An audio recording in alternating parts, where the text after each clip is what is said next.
So sustainable mobility is what we are talking about today, because it's not only the road accidents which happen, but it is also the whole movement of traffic where the judicial officers can contribute. And I just come back to once again to talk about the College of Traffic Management, which was established in 2009.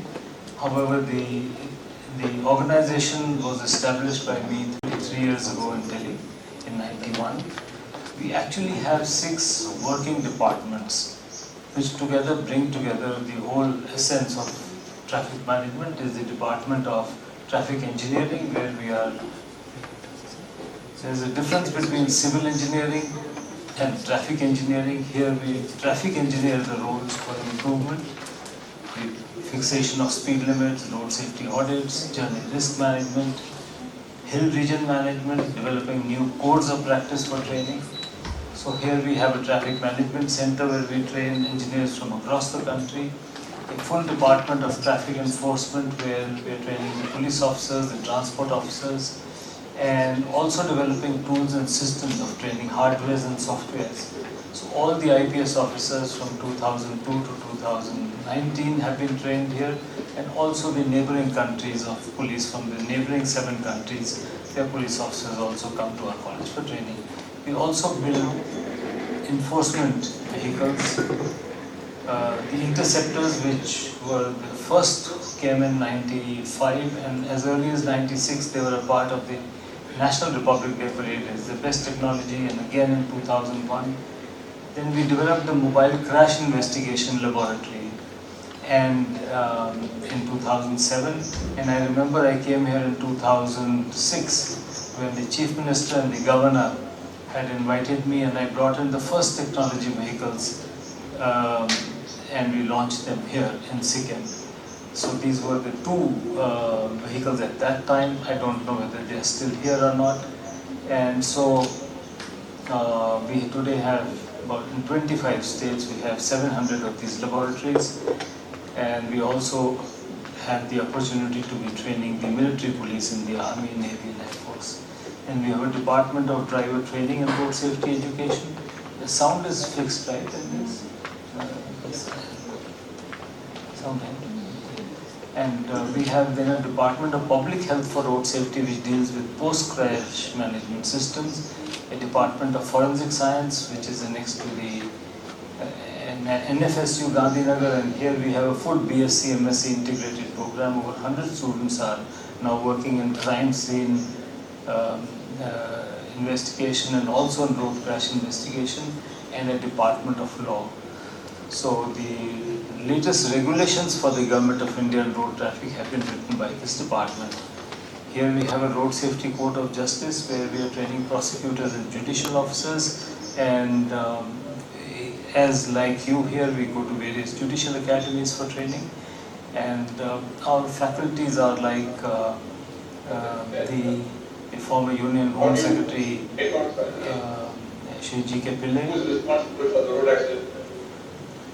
Very simple. Because the car responsibility. Not fix the car, that's what the car don't get. Then we invite prosecutors and judicial officers from across the world to deliberate on areas of road safety. For example, we have this chief state attorney from Miami in Florida. In Florida, we have a task force, and I'll use this as an example, that includes police, prosecutors, judges, toxicologists, and highway safety professionals. We all meet 4 times a year, discuss what we see happening, hear from all the different perspectives, and together with our different perspectives. So what we learned from the United States and from various countries of Europe was that judicial officers, toxicologists, the highway engineers and the police actually meet 3 to 4 times a year to understand what new legislation and what have come and how to dispose of the cases in a faster manner. And then we have officers like these Justice retired G.R. Mida, who actually worked very hard in compensation. So he is one of our faculty members who come specifically dealing in the area of I compensation. think there's all the And then we have colleagues and friends. We were registering cases and getting the compensation and not letting the court know that this man was drunk. This man was drunk. And we also never took to task the people who put up that dirty speed breaker. We also never put to anybody to task who had no street lighting. We also put nobody on the helmet, on the pillion rider who had no helmet. Now, see how many people were at, not the scooter driver, but it's a driver. It was a driver fault, and we were always in the courts asking for compensation. And I remember I told one of my police officers in the investigation, "Hey, why don't you write this man was drunk? You write, the man then he won't get a compensation." I said, "I don't care. But you write that he was drunk. Because we need to do justice to court. Let the court know this man was drunk. Let the court decide whether he wants to compensate or not." So we have a multidisciplinary stakeholders who come to address, and we work together into defining road accidents. We have almost investigated more than 10,000 accidents over the last 18 years, and we represent India at United Nations. It was my proud privilege that in 2004, when the General Assembly first time took road safety, they asked me to represent India, and since then 20 years I have contributed in working in the legislative part of development at the United Nations in Geneva, and we have now been given 16 countries to support road safety management. So before we begin anything else, I thought we'll begin with a case study. So this case study is that of an accident in Himachal Pradesh, and I specifically took this case because I thought we are coming to a hill region here. So within just a few days, 3 road accidents actually happened in Himachal, where about 41 people were killed, and we were asked to come and investigate the incident. So we took one case where 14 people had killed and 31 were seriously injured. Now this case was then put to the 81 judicial officers who had come from Maharashtra Judicial Academy. There were 7 district judges and 74 first-class magistrates, and this is at our College of Traffic Management. So we put this case, divided the whole into 2 groups, and we said, let's see how you would do this case if you present the right evidence. So this was the bus which had fallen down, and my team led by Manoj, who is here with me, they went into in-depth investigation of everything possible of what could have actually happened. So this is the sort of the road where the accident, and here was the bus. The red arrow which I am showing you is from where the bus actually tumbled down the gorge. And this is the first information report, and all what it says in the first information report is 3 sections, now not the BNS but the IPC 279, 337 and 304A. And this is the type of a scene of crime which they have tried to see. And so the first information reported was by an onlooker who stopped to listen to his mobile phone, and he suddenly saw there was a bus which went straight down into the gorge. So he stopped, called the police, and he informed the police that the bus was perhaps driving rashly or negligently, and there's no other evidence which is written in the FIR. The local victims came and helped to bring the victims and to the road and to the hospital, and the ambulance came, found 14 dead and 29 other injured, took them to the hospital. No statements from the survivors were recorded of what the bus was doing.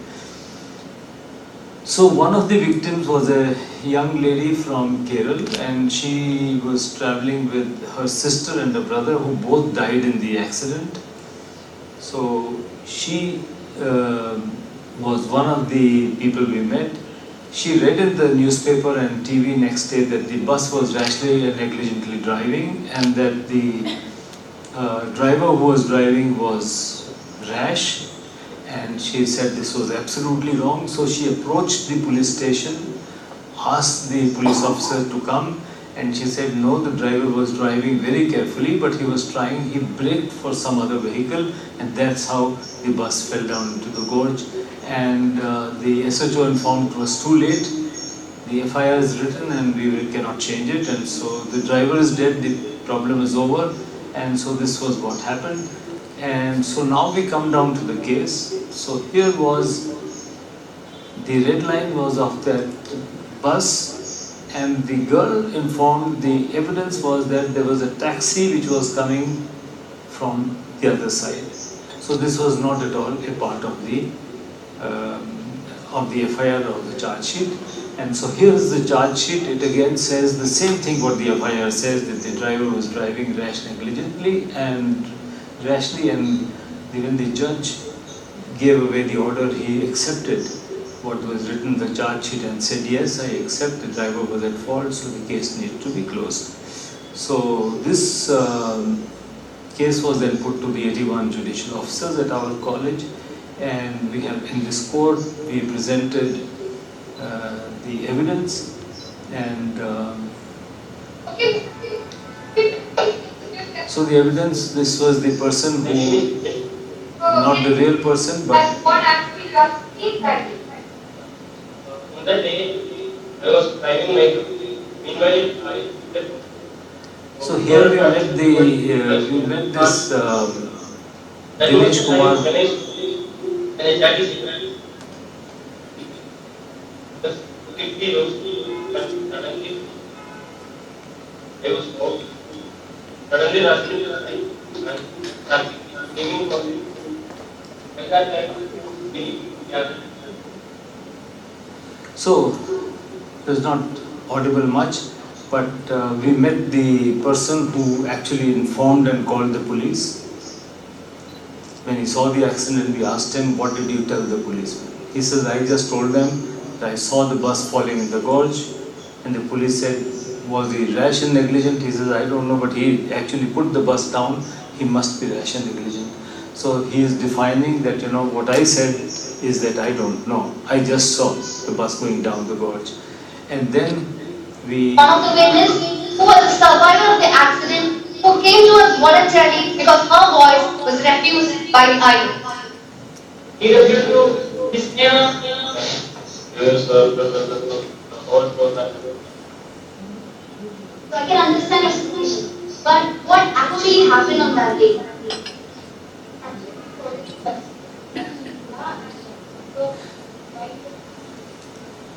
So the question, So, in which side of the bus, like, do you remember the seat? so she's asking this girl who... So you were someone due to the driver's side. So, do you prefer to sit on the window side or the middle, or where was the seat exactly?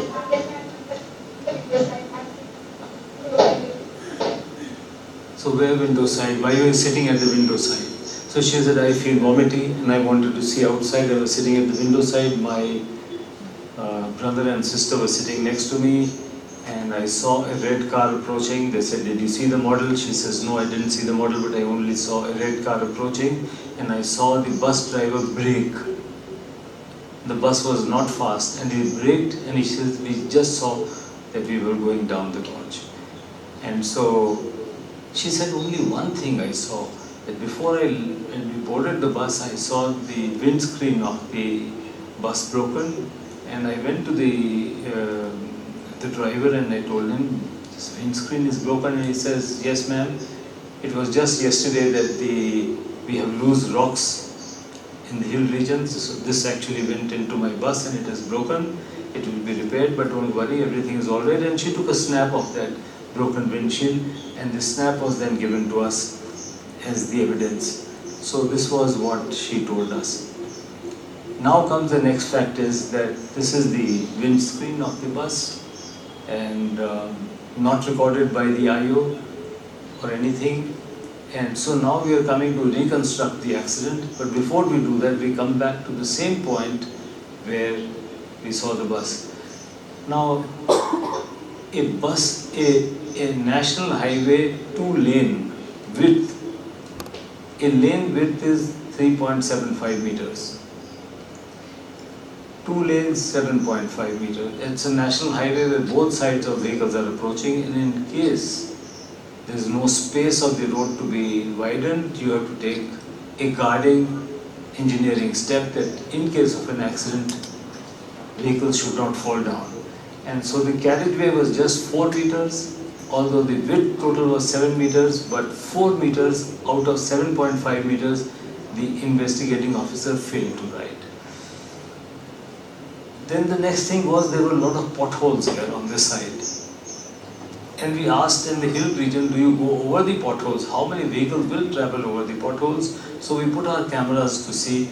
We saw about half an hour we put, and not even a single vehicle actually came over the potholes, which means the vehicles were avoiding the potholes naturally. So then we have softwares to do 3-dimensional reconstruction of accidents. And before we did that, we came on the other side, then we put a red vehicle to go. And we saw, and we said, can you see the bus coming from the other side? So the driver is one of our team members, and he says, no sir, it was not possible to see in less than a second of what the bus comes. So the reaction time, when we take in forensics, is 1 second as a reaction time. And so there was not 1 second. So it was less than 0.7 of a second that you could see a bus approaching from the other side. So we put on the 3-dimensional reconstruction, and we said if the car was coming at 35 kilometers an hour and the bus was also going at 35 kilometers an hour, which is the normal speed, then the bus would actually fall down in the gorge, and it was not possible for the bus driver to stop. So then we started to do the examination of the bus, and we saw the bus tires were deflated. There was a cut in tires, the treads were not as per law. So you find in the first information report there was nothing at all mentioned but rash, negligent and dangerous driving 279, 337 and 304A. So then we came down to see what could have actually been done to save the buses. So there are no signages, no over prohibiting, no speed limits, no road markings, no miscellaneous devices, and we tried to see through various codes of practice what actually should have been done. I won't go through this, but so the people who are standing here is my team, and the bus was going from here. The bus already has crossed this place, which is another dangerous place, more dangerous than that place. Nothing informed. So normally, this is what the engineering team should be doing, to put that there is a hairpin down. There should be another from the other side, that there should be slow, speed limit is 30. We need to inform that there should be no overtaking. We should be writing a lane marking in it. And then if we put a crash barrier, then the roads are narrow.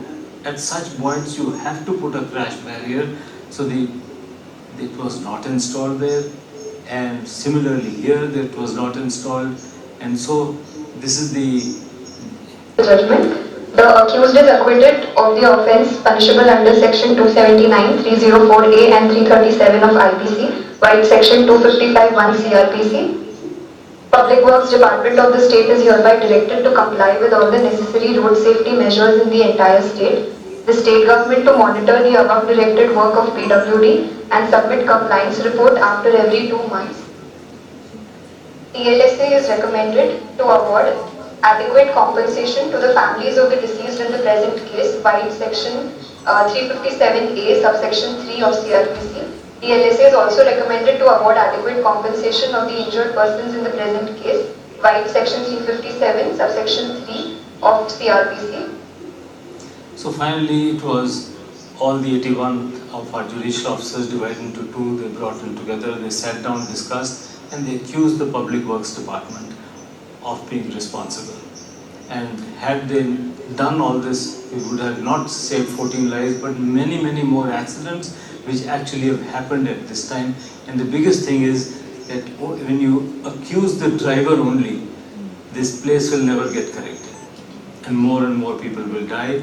And so the reason why we have approached our learned judges here is that it is you only who can save and build road safety in time to come, because we are not doing, and for engineering or the policing, we are not doing our job in the manner which we should be doing.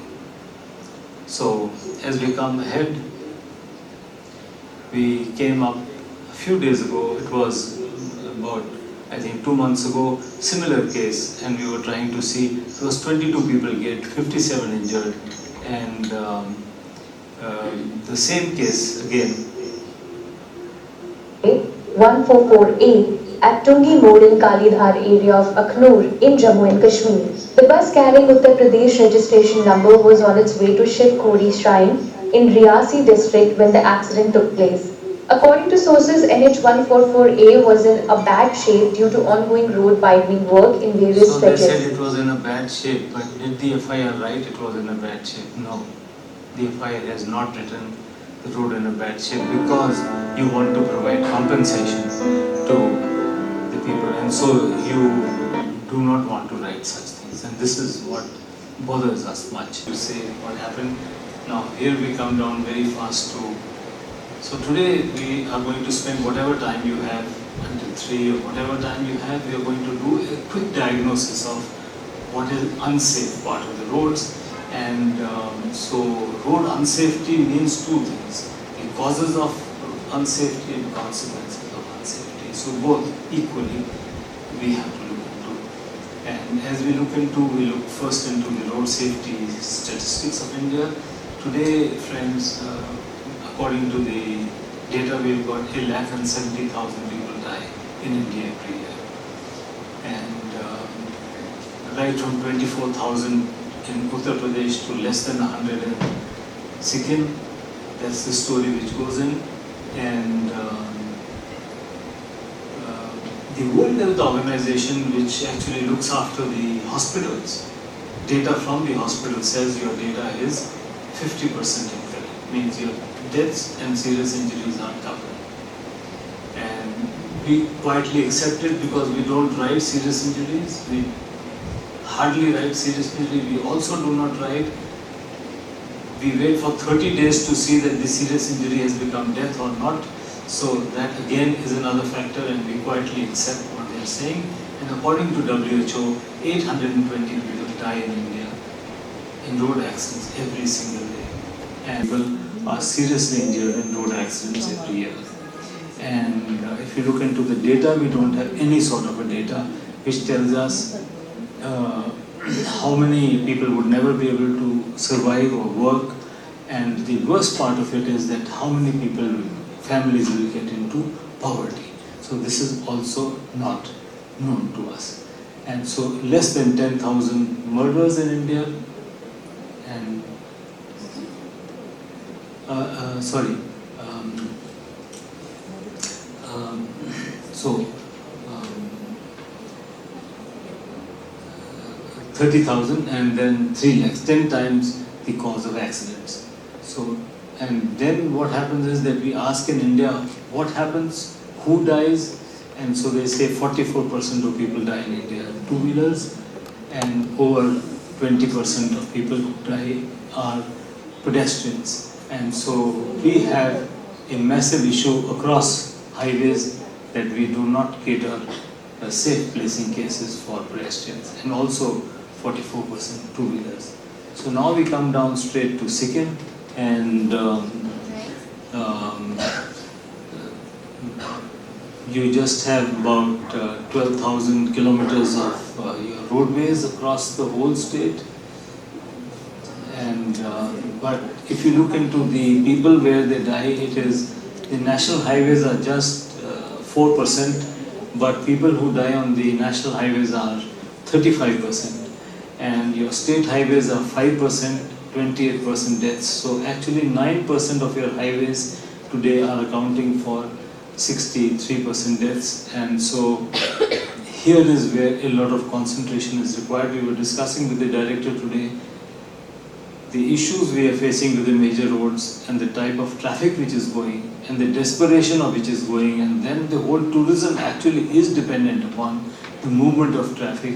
and the speed of traffic and how much time everybody looks into the Google, how soon can I reach from Bagdogra? How soon can I reach? How soon can I reach? And they said, no, 5 hours we don't want to go. We'd rather go somewhere else or Darjeeling or wherever, but not come here. So today again in road accident deaths you see that the 2022 is the orange one and the blue is, so the fatalities are increasing. It's the first time you see that there has been a big jump of fatal accidents in the state. And again, if you look into so this is the graph which shows how it is growing up. It was high, came down, and now again going up.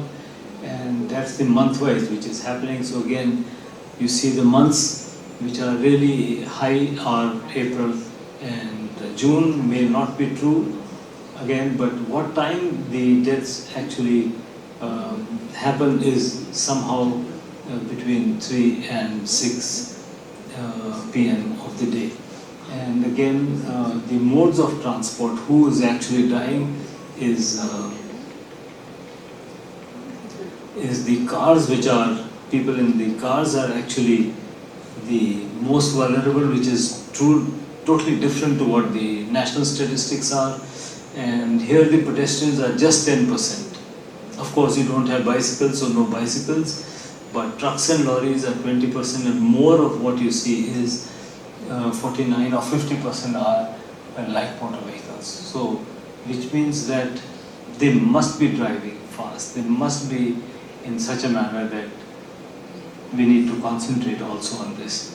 And but that's most interesting to see is what are the causes which the police has booked, the first information reports, and then what they say is that overspeeding is 20%. They say that defect in mechanical condition is 21%. And I was quite amazed to see that what sort of a defect in mechanical condition could it be. I visited in the last 2 days many police stations. I gathered a whole lot of the first information reports, and to find out how they are writing it, why they are writing it, what is the type of evidence they are collecting to write it. And then they say weather condition is 12%, cases not known means hit and run cases sort of is 22%, and dangerous driving is 6%. And again, the physical fatigue is 3%, and driving under the influence is something, and they say that the lack of road infrastructure is 1%. Would you believe that? Would you believe that if 1%, less than 1% is defect in road conditions? And so this is the sort of a data which comes to you and presented to you, and you have to take decisions. And so the whole, whatever time we have, we're going to look into a little more into what aspects we need to take. And so accidents and serious injuries, actually I tell you, the causes are not known to the police. They do not write it. Even if they want to, they do not write it. They are not addressed. Consequences are not at all told us what are the consequences. Only thing is for compensation we write the consequences are so, and remedial measures are totally arbitrary. The FIRs, if I show you, I've got almost about 30 or 40 of them on my laptop, which I gathered in the last 2 days. I was a bit surprised as to how would a judicial officer dispose of such a thing unless he only thinks of compensation. So one thing I must tell you here is that in 2010, in India there were just 134,000 people who died, and 100 countries including India came to United Nations in New York. I was very much present there, and they all signed together and they said we will have a decade of action for road safety, 10 years from 2011 to 2020, and in this 10 years we will reduce the burden by 50%. So India also said from 134,000 we will come down to 67,000. And huge amount of money was pumped in. We didn't come to 67, we went to 172. And they say, what happened? nobody knows. They say we'll try the same old things, advertising, road safety weeks, and all these things which never actually work. So today, the aim of conducting investigation, I think, and the aim of judging these accidents should be actually to understand the factual causes and consequences of road accidents. It is to, there are two things which you will discuss, is precipitating and contributory factors. And I was sitting with a couple of judicial officers from the United Kingdom, and I was asking them, how would you actually look into? So then he apprised me that we always look into what precipitated and what contributed. And so we divided into these two, and we look into it that, and then that these incidents should not happen again. Is that what we should happen? And what were the consequences? Should not happen again. And of course, the fair amount of compensation needs to be paid. So today we will not be looking at the compensation part of it. We will be looking into the criminal part of it, the causative part of it, the consequential part of it, and how we can avoid these accidents. And we'll go ahead. So the question to you today is that could or you become a stakeholder to improve road safety? So this is the big question to you. And today, friends, you have more responsibilities than just looking into accidents. So offenses, challans coming to you, do they come to you in large numbers? I don't know whether in Sikkim you get so many large numbers, but in courts across the country, they are like piled up. And it is who cancels driving license? We don't have the time to understand what is the cancellation. Compensation, of course, we have to do. Accidents, responsibility and punishment, and other cases which come to you, pollution. Today, such long queues of people who are standing in Gangtok or in Sikkim. The amount of man hours which is being wasted. I mean, would you look into it someday? Some people will come to you, and we have also to address these. So there is so many things which you have to look other than road accidents. So just to focus on the pathology of road accidents, I just want to put up this to you. I mean, if I ask you, if you are not a medical doctor, would you be able to read this ECG? Of course not, right? You're not supposed to be reading unless you're a medical doctor. And supposing I give you this pathology report and say, look into what is happening, of course, it's not your job to look into it, but somebody has a job to look into it. And so supposing I say, what is the RBC count now? So the RBC count, and we don't take blood samples from across the body, we just take one blood sample, and from just one thing like an RBC count, we can say that okay, these blood cells provide oxygen from the lungs to the whole body and bring back carbon dioxide back into it. If this is high, it should be anemia, it should be blood cancer and so forth. So we need to see similarly white blood cells. So one of the leading doctors of the world called William Osler, he tells the medical profession, he calls the doctors and tells them that if you cannot understand pathology, then friends, you are not doctors. Forget it, you are not doctors at all. So the basic thing is that if a doctor doesn't understand that with a blood report, what could happen to you, what is a disease in you, the whole system you don't understand. And that's what we tell the police who write accident investigation cases. It says if you do not understand violations, if you do not understand law, you do not understand why road crashes are happening, you do not understand what is wrong with the roadway, what sort of investigating officers are you? So today, friends, unfortunately, if you see the black line and above is what you see in your reports. It is just reporting symptoms, visible factor, rash, negligent driving. Everybody writes rash, negligent driving because they have to write because of the BNS 281 now. They do not write the causative factors, they do not write the disease, and so everything below, the cause, consequences are not known to you, and so how would you actually address? So today what we are doing is, we are doing paracetamol treatments. Everybody, the police will only write these 4 words, give them the same treatment to everybody. The disease grows, people die, and they continue to die. And we just write those 4 factors: rash, negligent, and dangerous. So if we have to examine a whole system of what is happening, and let's get away from blaming the driver, let's look into everything else. So when you look into violations, road traffic violation, that means a judge must know that so many violations come to me, what does this violation actually mean? And so we look down into Sikkim. Could you know what is the violation which is happening here? And so the police is one of the best I have come across, I must tell you. And a great work being done, but the engineering is faulty. The engineers have not supported the police. And so here you see almost like every vehicle is violating somewhere or the other.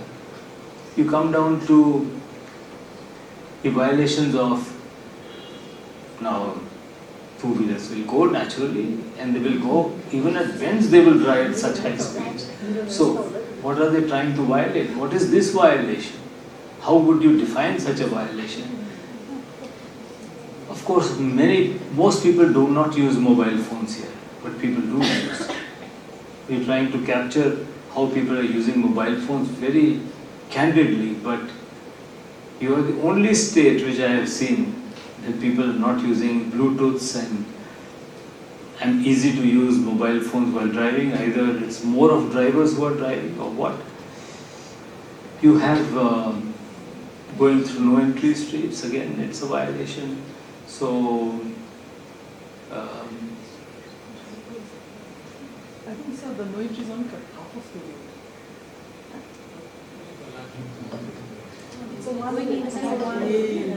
So, I mean, if I come from outside, it is, for me it's a violation, right? And what's a violation, what am I trying to do? And then of course you don't wear seat belts, because they say, you don't have to wear seat belts in Sikkim, right? So my driver came in, I was trying to wear a seat belt, and I said, look, there is no, the buckle is hit within the cloth. He says, no sir, in Sikkim you do not wear seat belts. I said, okay, thank you very much. And so, and then, you jump across a continuous white line. It's a violation, it's an offense. So, am I jumping it rightly, wrongly, or the engineering is telling me to jump? So it is again another type of violation. You are faultily overtaking. Now this is your highway. There is the Tista river which is on my right hand side, and you are violating. And so you drive so close, and then there is a vehicle coming from, and when the accident happens, what does the IO write in it? And what, supposing I give you this challan to come to the court, how would you actually define it? So, and then speeds, high speeds. And we were trying on this bridge, which actually where Sikkim begins. So we were trying to see what speeds people are coming in and what speeds people are going. And again, if roads are good, we don't have. Did you see a speed sign in Gangtok? So, what is the speed sign? What we will see. And so, friends, there are 138 types of violations. And what are these violations? And then again, we have a. So, could we, Manoj ji kitab de dena. So, I have got for you this book. This is the compilation of laws. It's a blue book. which I wrote for the National Police Academy, and so this brings in all the laws which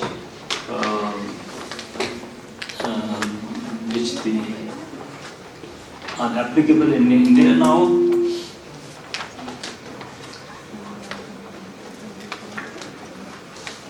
And if we can turn on to page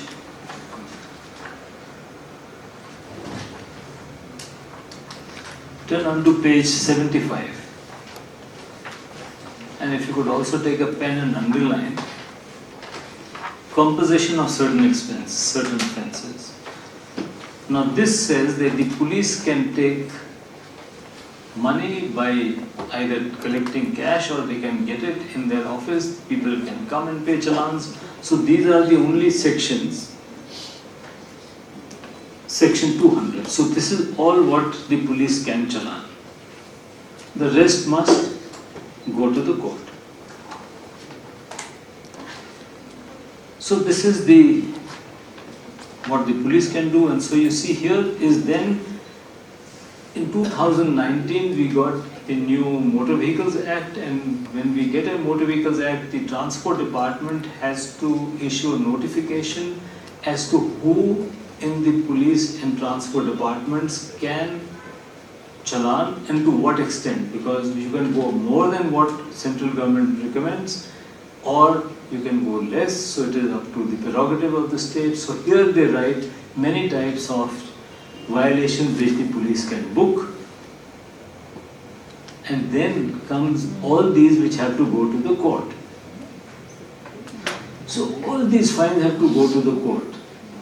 And then in addition to these, there is also suspension of license which they mention. And so when you have so much of a quantity, you really don't understand what to do, so you just dispose them off without even understanding whether the police is right or wrong. And so,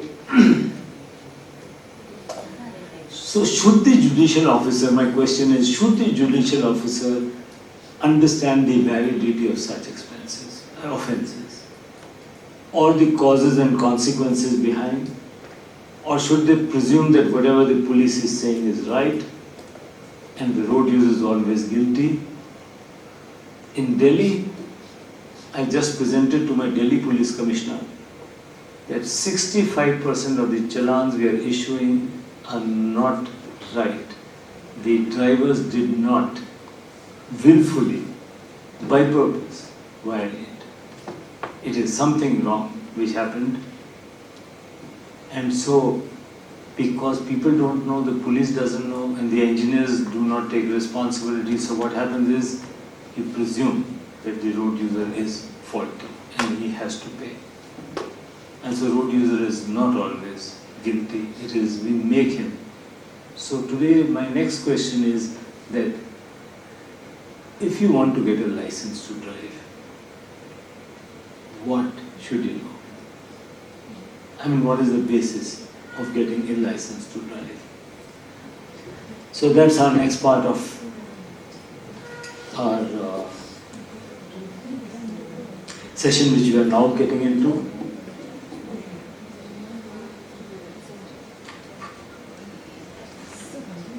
I've also, this is a chart of the correct signage, and we will also understand what it means actually. We'll see some interesting facts, and the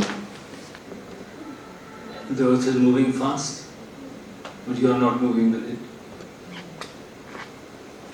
So if I ask you a question, is that the earth rotates once in a day.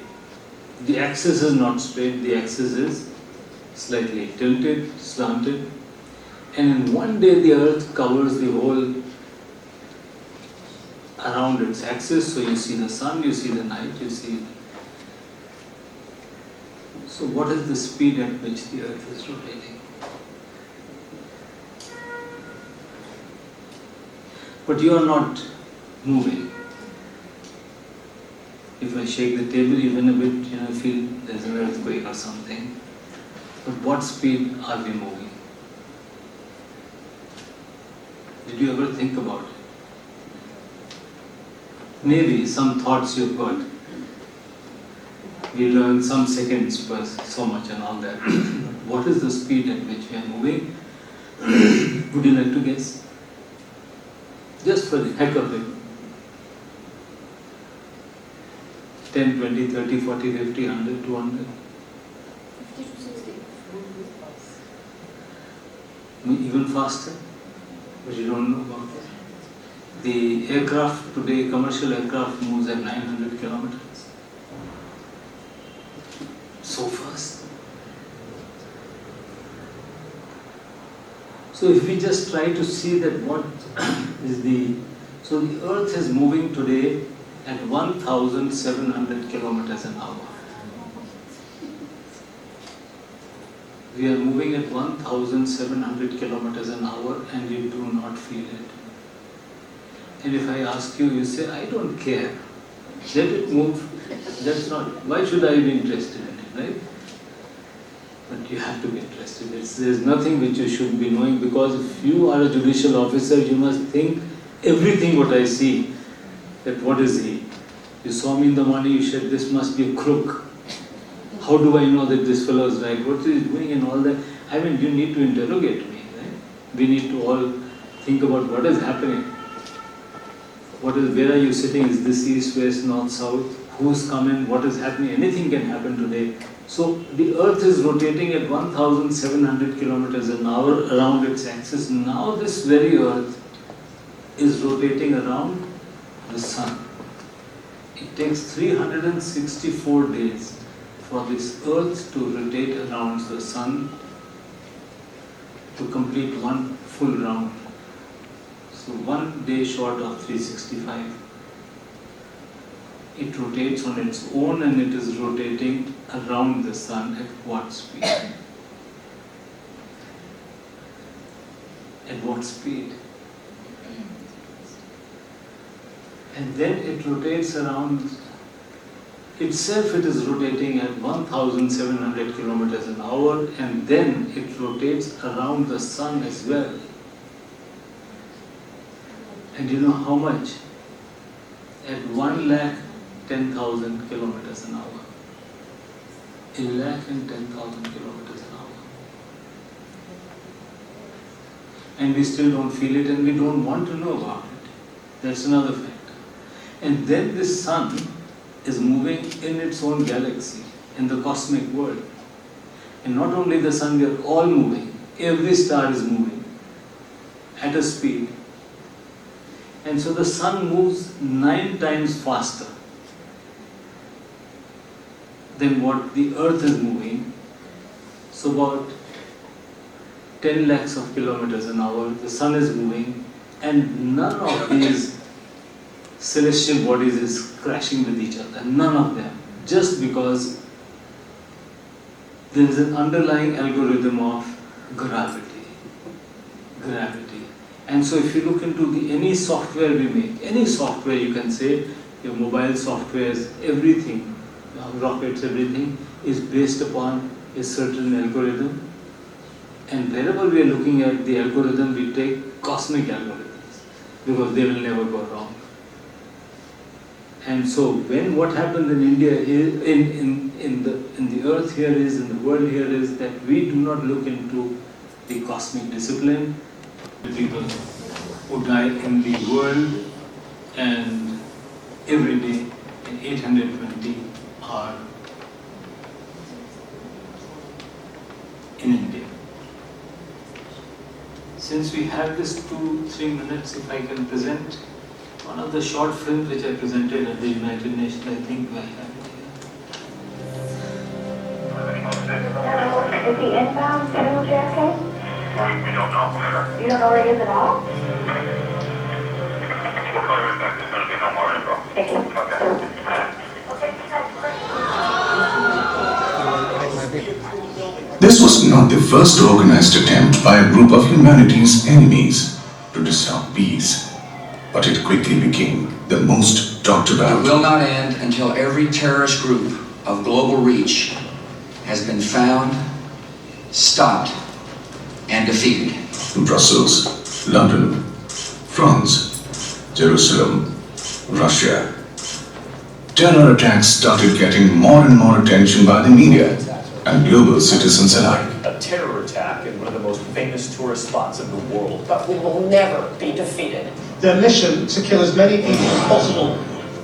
Yet, 20,000 people die annually in terror attacks. Let's also focus on another number, 1.3 million. What's so special about the number 1.3 million? Well, 1.3 million is roughly the population of Mauritius. Interestingly enough, it's also roughly the population of Estonia. In fact, there are 71 other countries that are each home to 1.3 million people or less. But that's not all. 1.3 million is also the number of people that die around the globe in road crashes every year.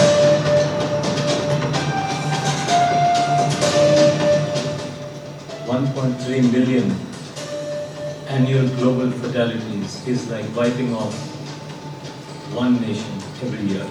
Isn't there a huge difference between the figures 20,000 and 1.3 million? And why don't people, government, media give any attention to this? A death is a death, whether it's caused by a war, a terrorist, or a road accident.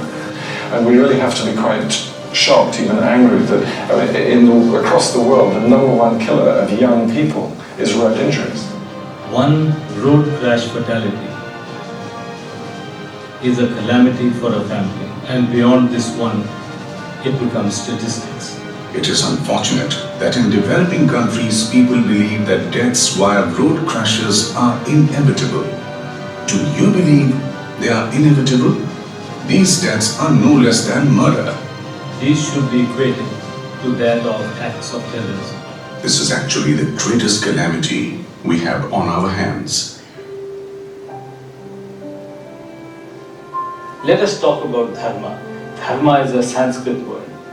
Dharma means a phenomena of cosmic law and order. Just imagine that this earth is moving around its axis at 1,700 kilometers an hour and we don't feel it.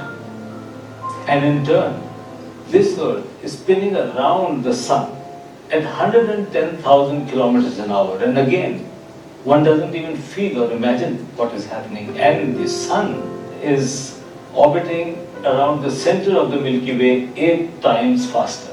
How then one wonders that the celestial bodies moving at such incredible speeds do not collide against each other and break into millions and billions of pieces.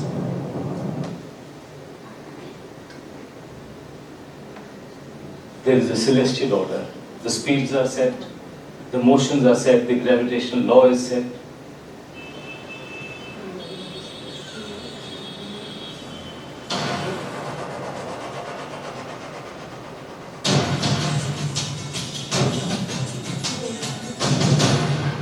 This dharma has not been followed on our roads, leading to the loss of millions of lives on account of road accidents. When you compare the accident rate, for example, in India, it's officially 140,000 people a year. That is, that's really quite horrific because it's 400 people a day. And whereas, for example, in the UK now, we're down to 1,800 people a year. According to me, there are two worlds, the developed world and the developing. These two worlds are altogether different. And road safety has a totally different understanding between these two worlds. In the developed world, the traffic moves based upon certain codes of practice which have been determined by sharing and learning of research amongst the developed countries. On the other side, in the developing world, in the emerging economies, there is a lack of discipline. So we have 74. But they have come across with new dimensions. So everything is about a right of way. So today, if there is a judicial discussion in any of the developed countries in road investigation, accident investigation, the first thing which comes to the mind of every judicial officer is who had the right of way, whose right of way was infringed upon. And so we understand what does the right of way mean. So the the answer says that vehicles often come into conflict with other vehicles and pedestrians because of their intended courses of travel which are intersected, and the general principle is that who would go first and who would stop to give the right of way. So we were coming yesterday onto it and we saw there was a petrol station on the way from the Judicial Academy up to the point zero, and you find that there is a petrol station, and the petrol station, when the driver comes out of the petrol station, then who has the right of way? So the law defines. The law defines everything. That at any given point, a junction, intersection, cross, you're coming out from your home or anything, who would go first? So if I ask this to the police, he will not understand because he hasn't gone through the whole process of law, doesn't matter. Do you possess a driving license? You don't? How many? You don't. You possess. So 1, 2, 3, 4, 5, 6, 7, 8, 9. Okay. You don't want to drive?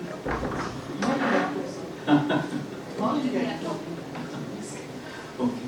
So today I must tell you something. So this is something very basic which I think we must all know, because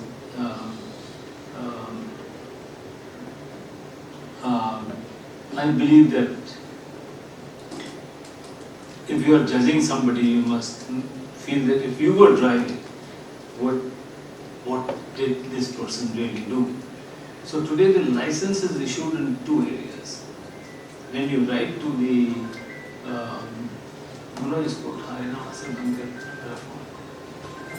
so the first part is the learner's license, and when you go to the RTO for the learner's license, he believes that you must come prepared. Nothing has to be done. You have to come prepared, and what you must do is that you must have the knowledge of legislation, legal knowledge, and the knowledge of the quasi-legislation, which is the codes of practice, signs, signals, and road markings. All. He says, I don't care. You just come to me, fill a form, and I will give you a test and find out if you know the law, you know the signs, signal, road markings, and I shall give you the learner's license. Then he says, once you get this license, then you go back and you've got 30 days on to you. And in these 30 days, whatever you have learned, now you can practice on your vehicle and see how the knowledge can be translated into driving by understanding the right of way. And when you come after 30 days and I feel that you have done everything correct, I'll give you a final license. That's how the license system should go, and it is prescribed like this. So the law says that before the Central Motor Vehicle Rules 11 say that every applicant who comes to a licensing officer asking for a learner's license must appear for a test on law, signs, signals, road markings, and should secure about 60% and get a license to drive. So again he says, then comes another section which is very important, is section 119 of the Motor Vehicles Act. He says that every driver who drives onto the road in a public road should drive as per the driving regulations made by the central government. So these are the two factors we begin. And so today, what are the preconditions of getting a learner's license? He said you must know all the signs, signals and road markings. They tried to put a few signals in Gangtok. They put it for a few days, shut it off, because they said the signals were creating traffic jams. And so they have shut off all the traffic signals here, and we were trying to examine these signals which I'll show you. So in any case, if you got a license to drive, even sitting in Sikkim or even sitting in Leh, you must know all the sign, signal, road marking, because with this license you can travel anywhere, right? So it's not just that you have to be in Sikkim. So he says that, look, what does an amber light mean? Is it amber light and red light the same? He says, do you know that if you are given a green signal to go, can you go? And so the law says you cannot. You have certain preconditions to adhere to the green and then go. Then he says, okay, what are these two broken lines here, these two? The two broken lines in parallel, do you just go over them or do you have to stop? The law says you have to stop. He says, what is this inverted triangle which I put onto the road here? Does it mean, is it a regulation which you have to adhere? The law says, yes, it is a regulation. He says, what is the difference between an upright triangle and an inverted triangle? Two words of a difference. He says, what are these two? He says, what does a circle mean? What does a triangle mean? You have to explain. And he says, the black lines in a triangle and the black lines in a circle are two different things. Can you tell us the difference between them? You must know that. What does the blue color mean? What does the red color mean? And what does this 8-sided sign mean? Because it's a very important sign which we must know. So all that he says you must tell us about road markings, road signs, signals, and then we will give you an okay to drive. Then he says, okay, forget this. Let's close this for a moment. Then he says, okay, if you know the sign, signal, road markings, fine. Now tell me, do you know the law? And he says, what in the law should you know? He said, in the law you must know the motor vehicles driving regulations. How many of them? 40. Then you must know what sections of the Motor Vehicles Act. 112, 113, 121, 125, 185, 186, 194, 200 and 207 you must know. Okay, fine. After that, he says, what happens in case you meet with an accident? So not only the driver but the owner of the vehicle also, then you must know the section 132, 133, 134, the penal section 187, and if you're carrying hazardous goods, then the Central Motor Vehicle Rules 136. Unmanned railway crossing and what you should carry with you always if you are driving. And what is a DigiLocker today?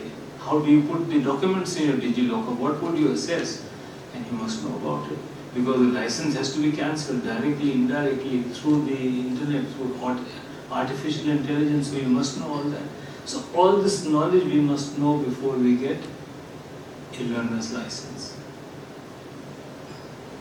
But if I ask you to tell yourself that how much would you know about it? How much would the drivers know? How much does the police know? And the engineers who engineer the road, traffic engineer, must know all this law which they do not know. So it's unfortunate that part of it as we come down to the accident. So the section 132 actually tells you that there is a duty of a driver to stop in certain cases. Then he says the section 133 says it is a duty of the owner to give information. So all the hit and run cases, actually we need to understand these three sections because they all together culminate into what a hit and run case is. And then the third part is, it is the duty of a driver to, if there is an injury to a person, to do what. And then this section 187 which actually should be a part of the charge sheet in case these things are not done. So I was trying to see in the reports written here in Sikkim, how many cases had any of these sections, and I found none. I found none. And so I said, why did you not write? Did you try to find out, is there any sort of forensics you used to find out hit and run cases? No. So finally I want to come down to another factor today is that have you ever seen this license? This is an international license to be issued by every district of the country. So if it is Gangtok, you can go to the district office and ask, I am traveling to a foreign country and I need an international license to drive. And the preconditions are that you must have your own license, you must have a passport and a valid visa, and approximately about 700 rupees you have to pay and you will get a license to drive, and then you can drive in how many countries? 150 countries in the world. 150, which includes India, means you can drive in 149 countries. In 149 countries of people can drive in India. And when it comes that a foreigner with a foreign passport comes and gets injured into here where so many visitors are here, then what is the responsibility of the police and the judiciary to understand what the driver had to do, what documents was he carrying, is he really a part of the whole system? And so actually once we have this law enforced, then you are actually an international judge of 150 countries when you are dealing with road crashes, right?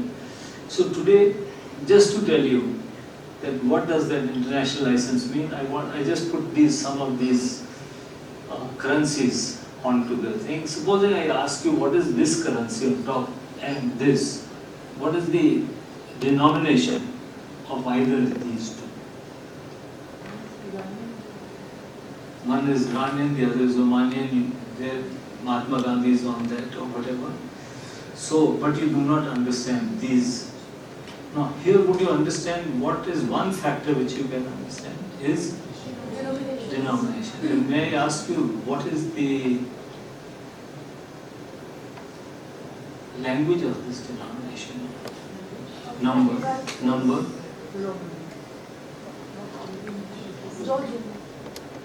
So it is sum, right?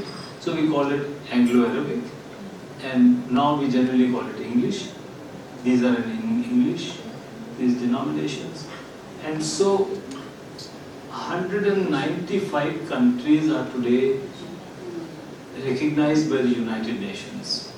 And when you get recognized by United Nations, the countries have to sign various conventions. And amongst them is one convention is the currency of the money bill convention, in which the countries have to write on one side of the bill in this language. So it is a must. On one side of the bill, we have to write in this language.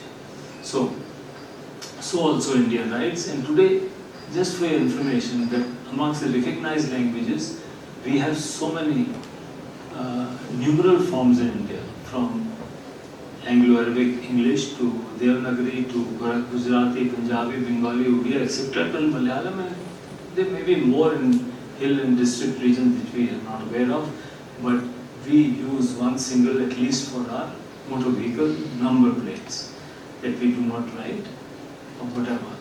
So India signed 2 conventions at United Nations. One is the Convention of Road Traffic, and one is the Convention of Road Signs and Signals in 1949 and 1968. And this becomes since we are signatories to these conventions,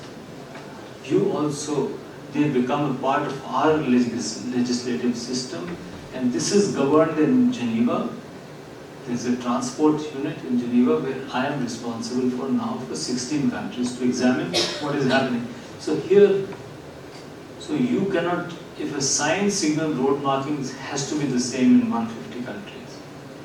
And so this is their protocols, and in India, the sign, signal and road markings have to correspond to the IRC Code of Practice, the Indian Road Congress Code of Practice, which is also our law, which is also part of the law. So when you ask, if the road was not as per standard, you have to ask the IO, the prosecution, is that can you explain as per the codes of practice what was wrong and what is right? It is not just what was.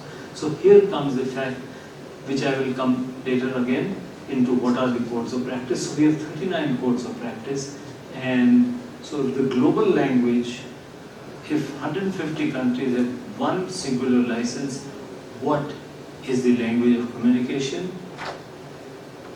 And so the language of communication only has to be signs and symbols.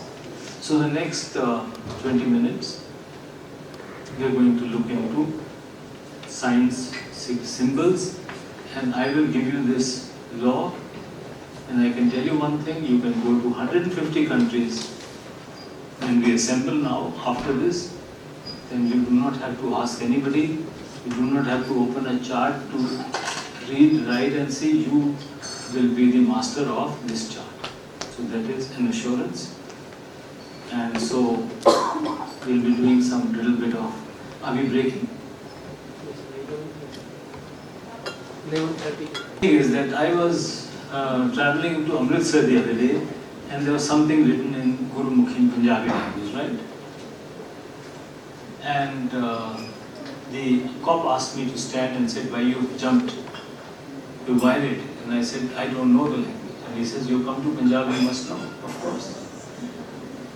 Fine. If I go to West Bengal, should I know Bengali? If I go to Tamil Nadu, should I know Tamil? And so, can you write in Hindi something and say, don't do this and don't do that, and you do not overtake, or you write in languages, or I come to Gujarati, you write something, and here I saw in on your road here, somewhere it was written no U-turn, somewhere it was written no stop, no drop, and I don't know what it really means, and so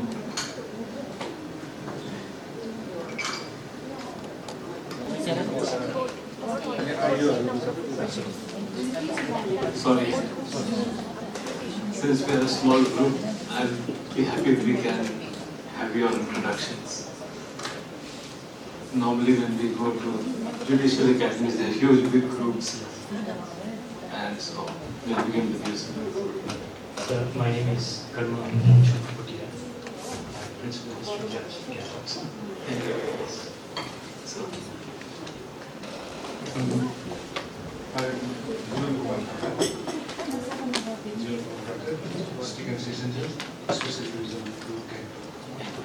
wonderful meeting you, sir. My name is Jyoti Garga. I'm District and Session Judge.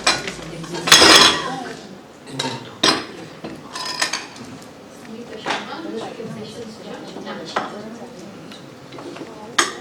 My name is Jonathan. I'm CJ.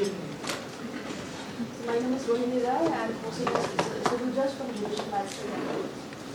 Here. My name is Deepika Chitri. I'm District and Session Judge. Sorry. Good morning, sir. I'm Ranjita Dhawan. I'm District and Session Judge, Bangalore. Which place? Good morning, sir. I am Nairithya Sharma. I am posted as Civil Judge from Judicial Magistrate, Rampur. Good morning, sir. My name is Stacey Hansuppa, Civil Judge from Judicial Magistrate, Namchi and Haryana. Good morning, sir. My name is Mahima Rai. I am posted as Civil Judge from Judicial Magistrate at Romley, a judge of Surrey. Good morning. I'm Swarna Rai, District Assistant Judge from the district. Wonderful. Because it's always a great honor and pleasure to be amongst you, because I have spent 33 years of my life trying to see that we can build a traffic management system for India. And I can only say that I have failed to an extent that what we wanted to do, we haven't done. I don't come from any background of judiciary. I was actually in business and I was a shoemaker. I inherited a shoe retail shop, which was started by grandfather in 1919, and my father passed away. I was 16. I inherited the shop, and by the time I thought it's not really worth to sit in shops and sell shoes, I decided to open a small shoe factory to sell my shoes to Germany. And as early as 1977, we were just two people to sell. At that time, East and West Germany, we were just two people to sell our shoes to Germany. When I went to Germany, I realized only one thing was discipline and time. So there was two things which they matter was time. And they said that if you lose 10 minutes of a German time, it means it's a national loss of 10 minutes of a person. They would accumulate it, and they say this is how it goes. Loss of petrol by used by benzene by each German would be loss of the national benzene, loss of national time, and everything was time. You could say by watch the train would come on time, go on time at that time. And as I used to drive in Germany, it was like if you drive in Germany on the Autobahn, there are no speed limits. You could drive as much. So I would always hire a vehicle which was the fastest I could go. And today, as speeds remain good, more vehicle miles are driven, kilometers are driven, accidents, fatalities are reducing in those countries. And so one day in 1990, I was said that why don't we improve traffic management in India? So I went to my dear friend Kiran Bedi and I asked her, I said, Kiran, can we do something? And she said, I don't know, I don't have the money, but if you have the money, you can do it. And my mother's brother was Chief Justice Orissa. I went to him, Mama, he says, you people you want to waste money, it doesn't matter, I'll sign it wherever you want me to. And so the Hindu newspaper came in and we all signed, and I had to start with this organization, the Institute of Road Traffic Education. I went to a police officer and he says, but you're a shoemaker, right? Why don't you bring shoes for us?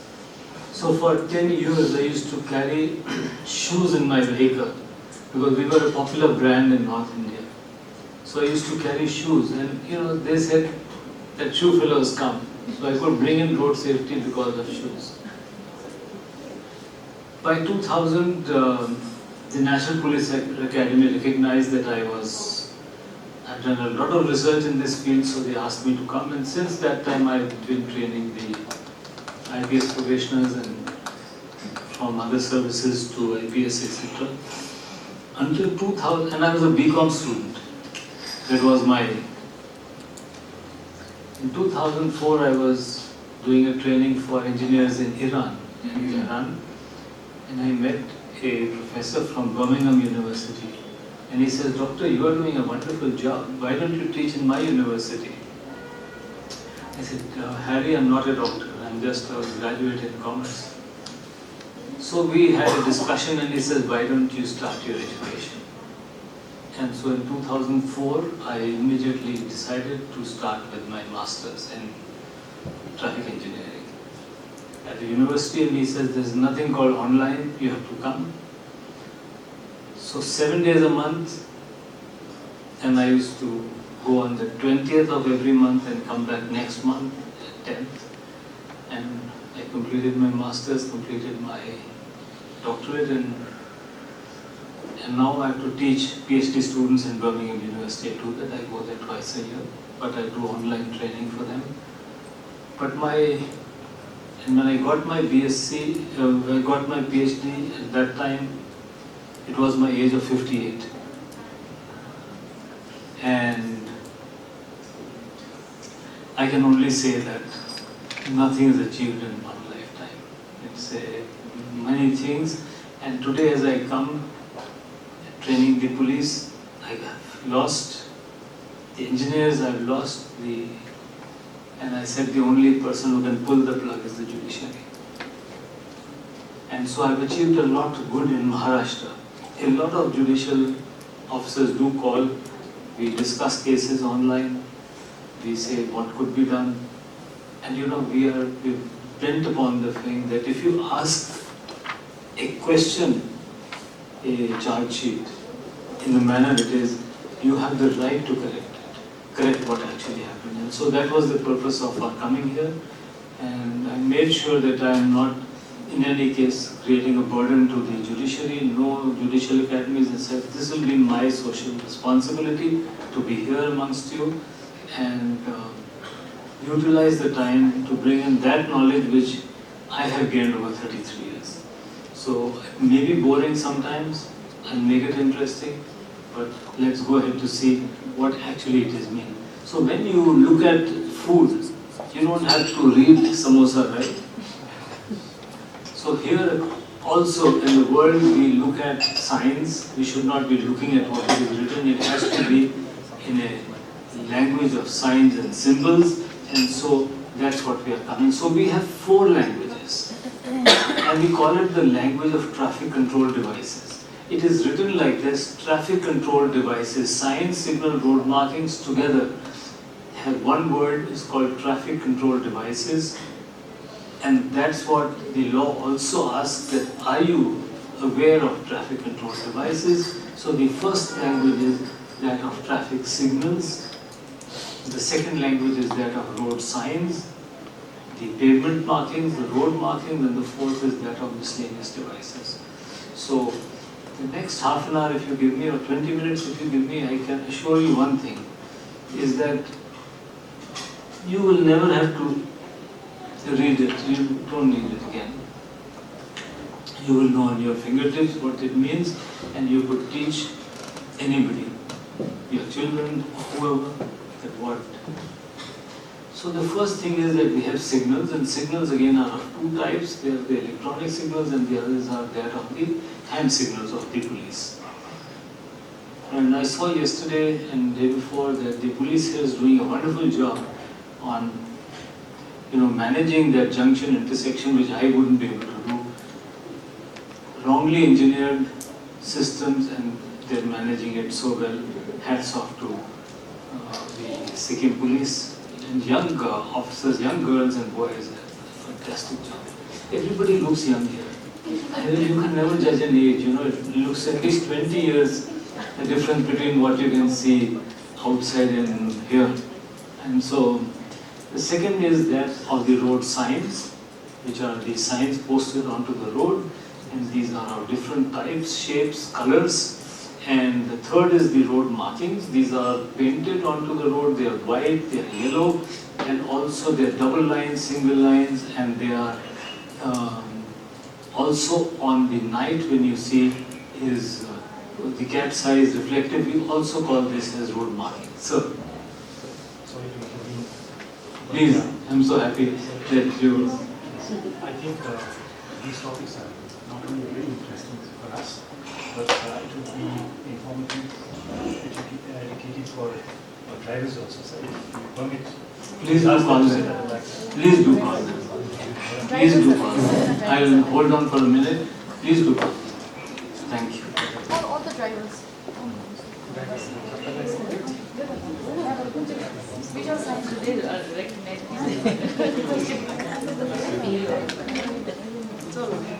No, it's interesting because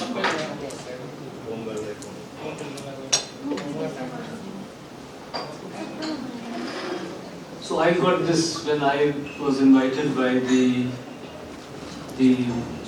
Deputy Prime Minister of Britain came to India to sign an MOU with the Government of India. So they went to all across 5 IITs, Bombay, Delhi, and I was in a very small little area which was I had given it out of my shoe factory, and so these people also visited me. And the Deputy Prime Minister said that, look, I have gone across all, but your commitment is what I need. So we will sign the MOU with you, not with the government, and you will come to England as a state guest and you'll be with us and see. So I went to the transport department, and from the transport department I went to the driving school. And I said, how do you learn these things? He said, sir, very simple. Why don't you take a 2-day class with us? And I said, of course, that's what I'm here for. And this is the way they teach. And it's just the way that you will never forget. And so I thought, why not actually, I'll give you the basics so that you can relate it to the penal code, the EMS law, the automatic. One thing I always feel very bad is that they change the sections and they should have kept it like amendment. So we will see this. So हमारे यहाँ sine signal, हमारी जो भाषाएं हैं वो हमारी 4 भाषाएं हैं, 4 लैंग्वेजेस. सबसे पहले the language of road signals, traffic के सिग्नल, दूसरी road signs, third is road markings and fourth is miscellaneous devices.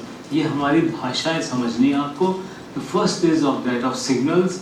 Signal 2 प्रकार के, electronic signals and manual signal जो कि पुलिस देता है, और इसके बाद हमारी road lines, they are double lines, सीधी पट्टी, डबल पट्टी, इसके साथ रिफ्लेक्टिव डिवाइसेस जो रात को चमकती हैं, ये भी रोड मार्किंग्स हैं और लीगल हैं, ये सब लॉ के हिसाब से हैं। इसका उल्लंघन, इस वायलेशन इज एन ऑफेंस। सो और ये हमारी मिसलेनियस डिवाइसेस जो कि हम एक जगह से दूसरी जगह ले जा सकते हैं, टेम्पररी डिवाइसेस, एंड इसमें ड्रम्स हैं, रोप्स हैं, बोलार्ड्स हैं, कोन्स हैं, which we also use are also legal devices. अब हमारे जो रोड साइंस हैं, जो हमारे चिन्ह हैं सड़क के, there are 3 types, right? They give us 3 information, or there are 3 types of road signs. What would these be? The road signs give us, they tell us what? If we categorize them only in 3, so one is something more. Directions mean, you mean information? Information. Okay, the second thing, something is, yes, somebody said something, cautionary. So the first thing is they give you information, the second is they give you caution, and the third is they give us orders. They give us what is the law in place. So 3 ही प्रकार के चिन्ह हैं जो हमें सूचना देंगे, जो हमें गाइड करेंगे, और तीसरा है जो हमें, मतलब जो हमें आदेश देंगे, ऑर्डर, और तीसरे हैं चेतावनी, caution. So there are 3 types of road signs. One is obligatory road signs, which give us order. Signs which give us order are obligatory signs. ये आदेश देते हैं और ये बताते हैं कि इस जगह पे, wherever you are driving, what is the law in force, कौन सा नियम यहाँ पे लगा है, ये बताते हैं हमारे आदेशात्मक चिन्ह, the obligatory signs. So whenever you go to any place, आप सिक्किम में गाड़ी चलाएं, मेघालय में चलाएं, वेस्ट बंगाल में चलाएं, जहाँ पे भी चलाएं, तो जो साइंस है वो बताते हैं कि यहाँ पे कौन सा नियम लगा है. The second is warning signs, which are cautionary signs. They tell us what is going to happen in the forthcoming place. जहाँ पे आप जाने वाले हैं, जिस सड़क को आप, जिसके ऊपर गाड़ी चलाने वाले हैं, वहाँ पे क्या खतरा हो सकता है. What could be the hazards which could come in at that time. The third one are information signs, which give us, हमें सूचना देते हैं किस चीज़ की, कि आगे रूट क्या है, गाइडेंस क्या है, कितनी दूरी पे जाना है, बाएं को कौन सी जगह है, दाहिने को कौन सी जगह है, और कौन सा सपोर्ट मिलने वाला है. What are the services available? For example, petrol stations, eating places, fire stations, or whatever. ये चीज़ें हमें सारी सूचना देते हैं हमारे साइन. तो सारी चीज़ मिलके ये हमें यातायात नियंत्रण के साधन, मतलब कि traffic control devices are given by these. इनको हमें पहचानना 3 ही चीज़ों से है. How do you recognize a sign? By 2 things only. By its geometric shape and color. उसका ढंग क्या है और उसका रंग क्या है. 2 चीजें जान लीजिए, सब आ जाएगा. So we know the geometric shape of signs and the color of signs. So the geometric shape of signs which give us order, जो हमें आदेश देते हैं, उसका आकार क्या है? What is the geometric shape?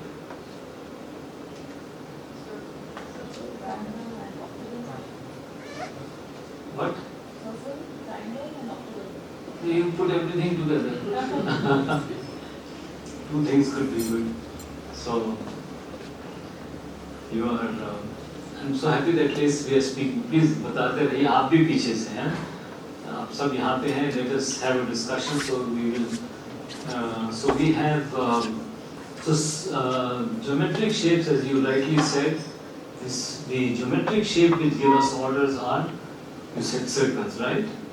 तो हमें आदेश देते हैं, उसका हमारा जो आकार है, ज्योमेट्रिक शेप है, वो सर्कल है. जो हमें चेतावनी देते हैं, those which give us warning are triangles, and those which give information are rectangles. So what is the alphabet, English alphabet of, what is this? O. So please remember O for order. O for order. Across the world, पूरे 150 मुल्कों में जहाँ circle लगा है, wherever there is a circle, whatever is written in it is an order. Circle में आदेश है, होना नहीं चाहिए कुछ और भी. All circles give us orders. Upright triangle, सीधे त्रिकोण, warning, चेतावनी, caution, और चार कोना वाला जो है वो हमें इंफॉर्मेशन, सूचना. 60% नॉलेज इतनी है, 60% हमें आ गई. So if you don't mind, if you can say with me what I am saying, please repeat it. बोलिएगा मेरे साथ. Circles give order, triangles warn, rectangles inform. Once again, because this is the basis, you will never forget it. Circles give order, triangles warn, rectangles inform. 60% knowledge is over, they proceed ahead. इसके बाद दो और ऐसे हैं geometric shape जो हमें आदेश देते हैं. There are two more. They are not triangles, upright triangles, they are not circles, they are not squares. इसके अलावा दो हैं. सबसे इम्पोर्टेंट है ये, as you rightly said, इसमें कितने कोने हैं? इसमें how many corners? 8. And how many sides? Also 8. So ashtakon, ashtabhuj, and octagonal. Stop sign is the most important sign in the world. इसका नंबर एक स्थान पे आता है और हमारे नियमों में ये लिखा है कि इसको उल्लंघन करना, the penalty is 1,000 rupees. Violation of this sign is 1,000 rupees and or an imprisonment of 6 months in case of doing something which violates his. So this is equal to a traffic signal. इसका मतलब जितना signal का उल्लंघन है उसका इतना भी उल्लंघन है. The second, so this is a right of way sign, right of way. It's an order sign, right of way sign. The other sign which gives us a right of way and order is an inverted triangle, उल्टा त्रिकोण. ये भी हमारे को अधिकार का चिन्ह है, right of way है, और ये भी आदेशात्मक चिन्ह है. So the difference between an upright triangle and an inverted triangle is what? Is warning, and an inverted is an order, and it's a right of way. So we put it on one of the UPSC exams. We couldn't find many answers, and so this is very interesting that upright triangles and inverted triangles. So 80% knowledge is over. Now is the rest 20. We fill color in it. अगर इसमें हम रंग भरेंगे, अगर इसके अंदर हम नीला रंग भर दें तो ये पॉजिटिव ऑर्डर हो जाएगा, सकारात्मक आदेश. Compulsory, you have to do it, must do it, करना ही है. A blue circle gives us a positive order, and if we put in a red color in it, it means negative order, prohibition, nakaratmak adesh. You must not do it, prohibition. So that is all. Now see this information in these. Now you can go, we will show you how to relate it, and then you will find that forms the basis of traffic control on the road. So the only difference in the world is divided into two areas where signs are different. Only one sign is different. मतलब बाहर के मुल्कों में, North America, South America, Australia and the countries which follow, उनके यहाँ warning sign, चेतावनी का चिन्ह अलग है. In India we follow Europe. We follow Europe, Russia and the Russian subcontinents. We have this as the warning sign. In those countries, other countries, this is the warning sign. Barfi cut yellow में, अंदर का emblem is the same. So we cannot use this and they cannot use this. Otherwise, all across 195 countries, 150 have signed to the UN conventions, they have to follow this and we also must follow. Lal circle में जो ये काली पट्टी है, the black line in the red circle is traffic. ये traffic है, circle के अंदर काली पट्टी ट्रैफिक है. ये जो डायरेक्शन है, एरो है, ये डायरेक्शन ऑफ ट्रैफिक. सर्कल का मतलब ऑर्डर, लाल सर्कल का मतलब प्रोहिबिशन. इस डायरेक्शन में ट्रैफिक प्रोहिबिटेड है, चाहे ये बीच की पट्टी हो या ना हो. This oblique bar, now we are removing it, we don't need that bar. Anything in a red circle means prohibition. So traffic in this direction is prohibited. तो इस तरीके से हमारे यहाँ ये prohibition, अब ये circles ये हट गए हैं, ये वाले जो बनाए थे हमने, we are trying to remove it because we have got simple method. पहला जो ये है, which will be installed also in Sikkim, but till now we are installing in many countries. In the United Nations it is already since 1949 means no entry. जहाँ पे कोई काली पट्टी नहीं है, मतलब कि यहाँ पे कोई भी वाहन इसके अंदर प्रवेश नहीं कर सकता.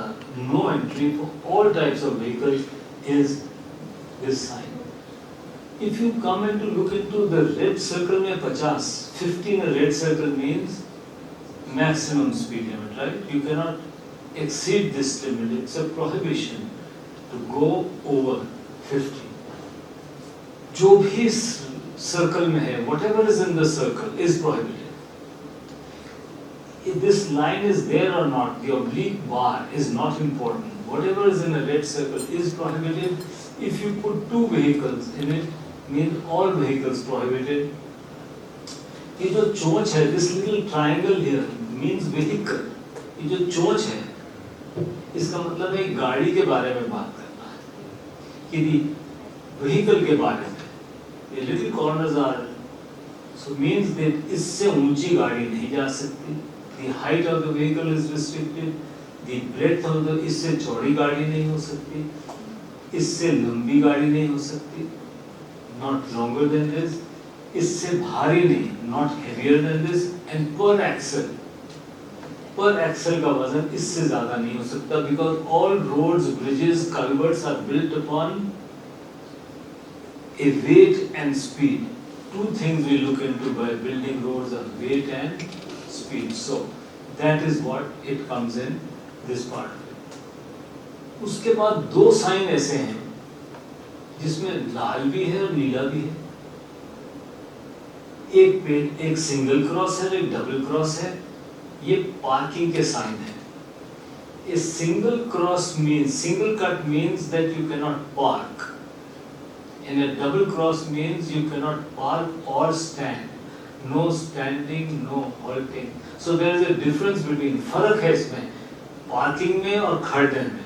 Halting and parking, laws are different. So we have got laws for, so in parking you can halt for a purpose. In no stopping, no parking, you cannot halt, like I showed you what they've written for taxis. No stop, no wait, move, like what they've written on in Gangtok. So here, this is actually the sign. And what does it actually mean? So we will just open the books, please. These in this book are the motor vehicles driving regulations. And so this is what the section says, that anybody who drives on the road, 188. So these regulations were written by us for the government of India on a pro bono basis, because our Mr. Gadkari wanted that this is what you do at United Nations, why don't you write law for us? So I had the pleasure of writing it and then going to all states and UTs to explain to Transport Department how to integrate it with the Motor Vehicles Act. So please open page 189 and come down to clause J. Parking और खड़ने का मतलब क्या है? इसके बारे में हमारा discussion हो रहा है यहाँ पे। और ये कहता है parking means bringing of a vehicle to a stationary position and causing it to wait for any purpose other than that of immediately taking or setting down passengers or goods or luggage, and includes of stopping more than 3 minutes. मतलब कि आप इस जगह पे जहाँ पे एक single हो, यहाँ पे आप न तो सामान उतार रहे हैं, न चढ़ा रहे हैं, न पैसेंजर्स को उतार रहे हैं, चढ़ा रहे हैं, और 3 मिनट से ऊपर बगैर किसी वजह के आप यहाँ पे without any purpose you stand here, it becomes parking. Otherwise it is halting, which is allowed. And here on the right hand side it means you cannot halt, and if you cannot halt you cannot park naturally. And the blue color in it, the positive thing is that when there is a traffic jam, of course you have to wait. When a police officer stops you, you have to wait. If there is a signal to stop, you have to wait.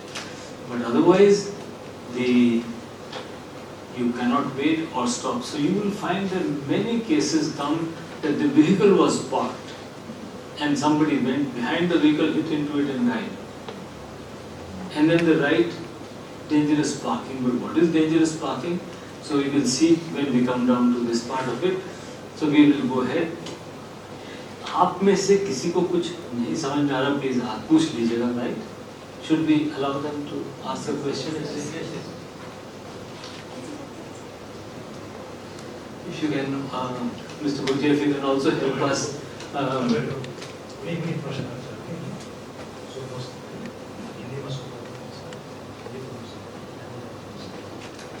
So then we come down to the blue sign. जो नीले चिन्ह है वो positive order है. जो नीले चिन्हों में लिखा है is compulsory, you have to do it. तो ये देखिए सीधा लिखा हो तो सीधे ही जाना है, लेफ्ट का हो तो लेफ्ट ही जाना है. हॉर्न कंपलसरी, नीले में हॉर्न है तो कंपलसरी हॉर्न देना है, रेड में प्रोहिबिशन है. ये जो 50 है ब्लू में, इसका मतलब है मिनिमम स्पीड, कम से कम. ये अब हमारे एक्सप्रेसवे, नए एक्सप्रेसवे बन गए हैं, Delhi Bombay expressway, you have now eastern expressway. तो ये एक्सप्रेसवे में maximum speed limit 120 km/h for light motor vehicles. 120 kilometre तक हम लाइट मोटर व्हीकल को चलाने देते हैं, और वहाँ पे हम मिनिमम स्पीड लिमिट भी लगाते हैं. इससे कम नहीं जा सकते, because we can not have, बहुत सारी स्पीड लिमिट्स नहीं हो सकती, इसलिए minimum speed limit. Blue is always positive order. ये जो साइन है, ये एक साइन का मतलब है जो हमने आपको ऑर्डर दिया था वो विथड्रॉ कर लिया है. There is no, so the order has been withdrawn. So we'll see what happens with this sign also. Then comes the signs in triangles. The signs, upright triangles are all equilateral triangles, तीनों sides बराबर हैं. Is the road. It tells you what is going to happen to the road on which you are traveling, and it is compulsory for the road authorities to tell us of every hazard or danger which is going to come to us. It is their responsibility. तो सड़क घूम रही है, सड़क दाहिने को घूम रही है. It is taking, ये तीव्र घुमाव है, it's taking a sharp U-turn. It is having a double bend. The road is, there's an, the road is narrowing. कम सकड़ी हो रही है, चौड़ी हो रही है, कन्वर्ट आ रहा है, ब्रिज आ रहा है. At places there is slippery roads. There is a pedestrian crossing, schools, signals, animal crossings, a toll, a crossroad, and so we have so many of these warning signs which we must be informed before we get into this issue. So different type of junctions, Y junction, T junction, staggered junction, major minor road junctions. You're approaching a tunnel, or you're having a uncontrolled railway crossing or a controlled railway crossing, where the road is blocked because of any work which is going on, road unto repair. So everything is important and behind everything, इन सब के पीछे भी नियम है. ऐसा नहीं है कि सिर्फ वो सर्कल में नियम है, इन सब के ऊपर भी नियम लगते हैं. वो भी हम इसके बाद डिस्कस करेंगे थोड़े, तो इनको भी समझना ज़रूरी है. And this is very important for investigation of accidents. We must know that was the road user informed of the hazard which was coming. What was the type of a road? Was he informed? Was he not informed? इसके बाद आते हैं हमारे information sign जो हमें सूचना देते हैं. ये हरे में है, नीले में है और सफ़ेद में है. There are 3 colors which they come in and they tell us about the distances, about the directions, the facilities available and सुविधाएं क्या आने वाली हमारे पास, क्या चीज़ें में पेट्रोल स्टेशन आने वाला है वगैरह. So just for the information, the expressways are blue. There's a white background with blue with white in it.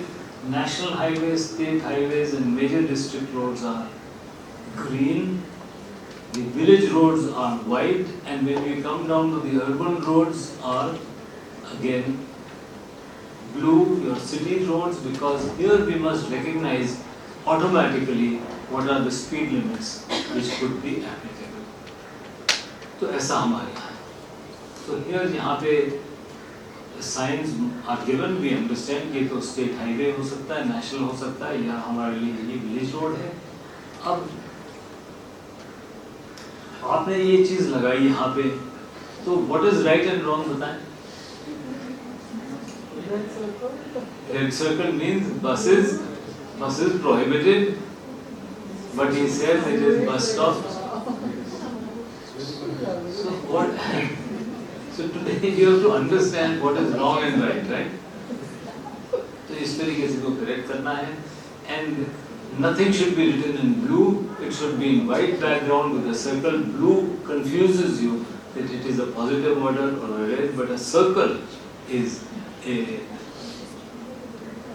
So we have many such signs. We don't want to get into it to discuss, but and luckily I have a training program on Monday for the police. So they have called police from all officers, and we request them also to call the roads and bridges to join us. And I was told by the Honorable Director here that you also give training to the police. So I'm sure that when you actually give training to the police, you will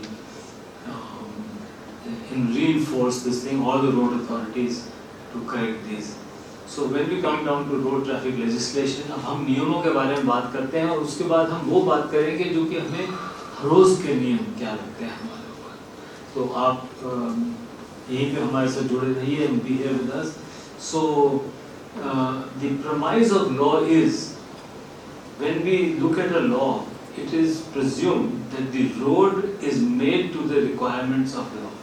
कि जो हमारी सड़कें हैं वो ऐसी engineer हैं जिससे कि हम अपने नियमों को इस्तेमाल कर पाए. We can go onto the road and practice what we need. And if the roads cannot be made, then there's a warning sign there. We should use that warning sign to say, भाई यहाँ पे issues हैं. So roads should be traffic engineered in such a manner that road users can drive and use the roads as desired under the traffic regulations. So this is the premise. And when you judge a case, the charge sheet must present what the road actually wanted to be and should or should not be there.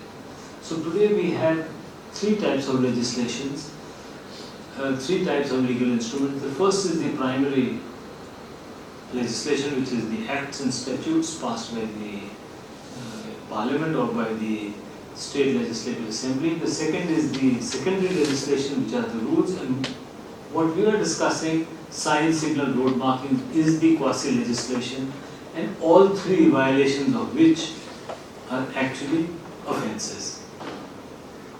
So here are. So today we have the Motor Vehicles Act. जो हमारा Motor Vehicle Act है वो हमारा सबसे प्रथम legislation है. ये सब कुछ आपको जानना चाहिए. जब तक आपको लर्नर्स लाइसेंस मिला ना, उससे पहले ही सब आना चाहिए. इसलिए कोई बड़ी चीज़ नहीं है, ये बिल्कुल मामूली चीज़ आप तक लेके आ रहा है, बिल्कुल basic. So the Motor Vehicles Act is divided into 5 areas. It talks about the licensing of drivers, it talks about registration, control of transport vehicles, the insurance and control of traffic. The same thing is then written by the Central Motor Vehicle Rules. So supposing we take the Act, if you can just take out the book and turn to page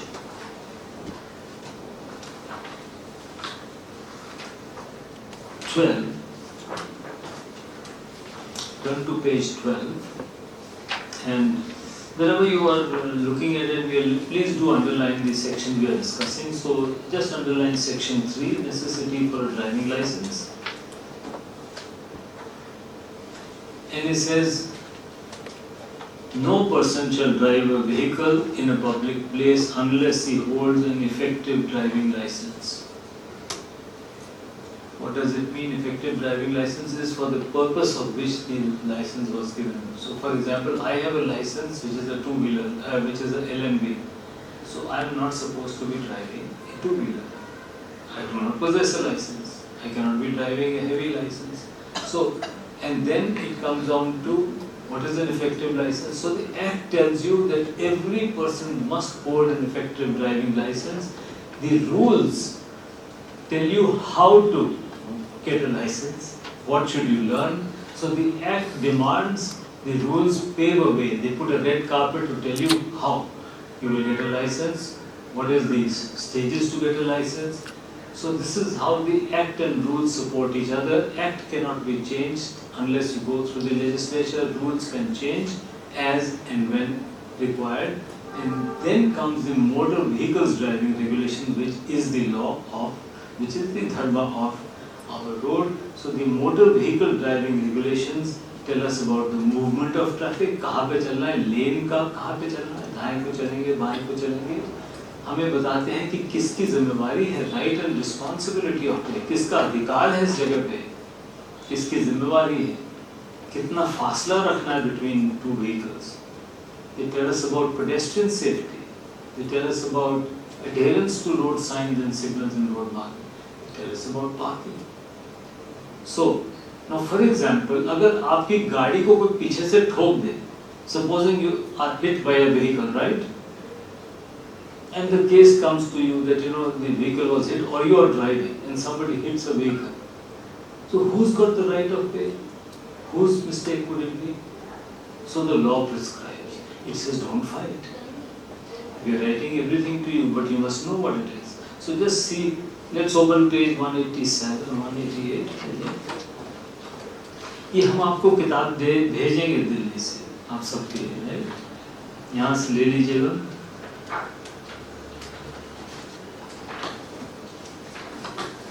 So we will come down to 17 page. I'll just tell you 1 second.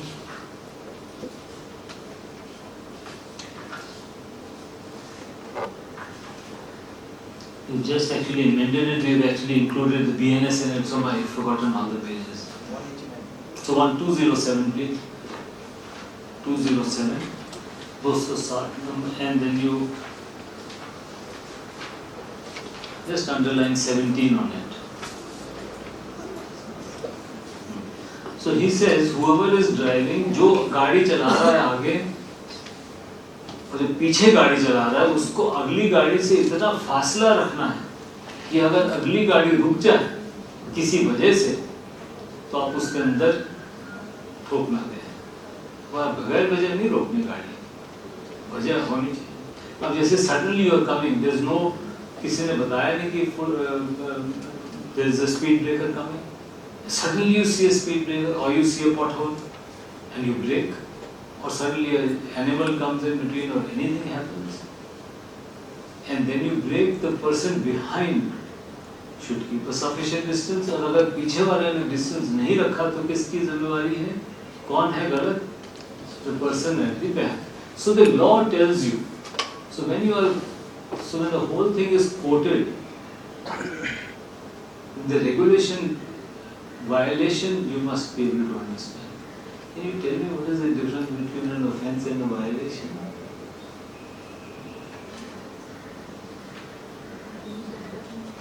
Offense is under the law. violations under the Rules and laws in you cannot penalize. So give me an example. For example.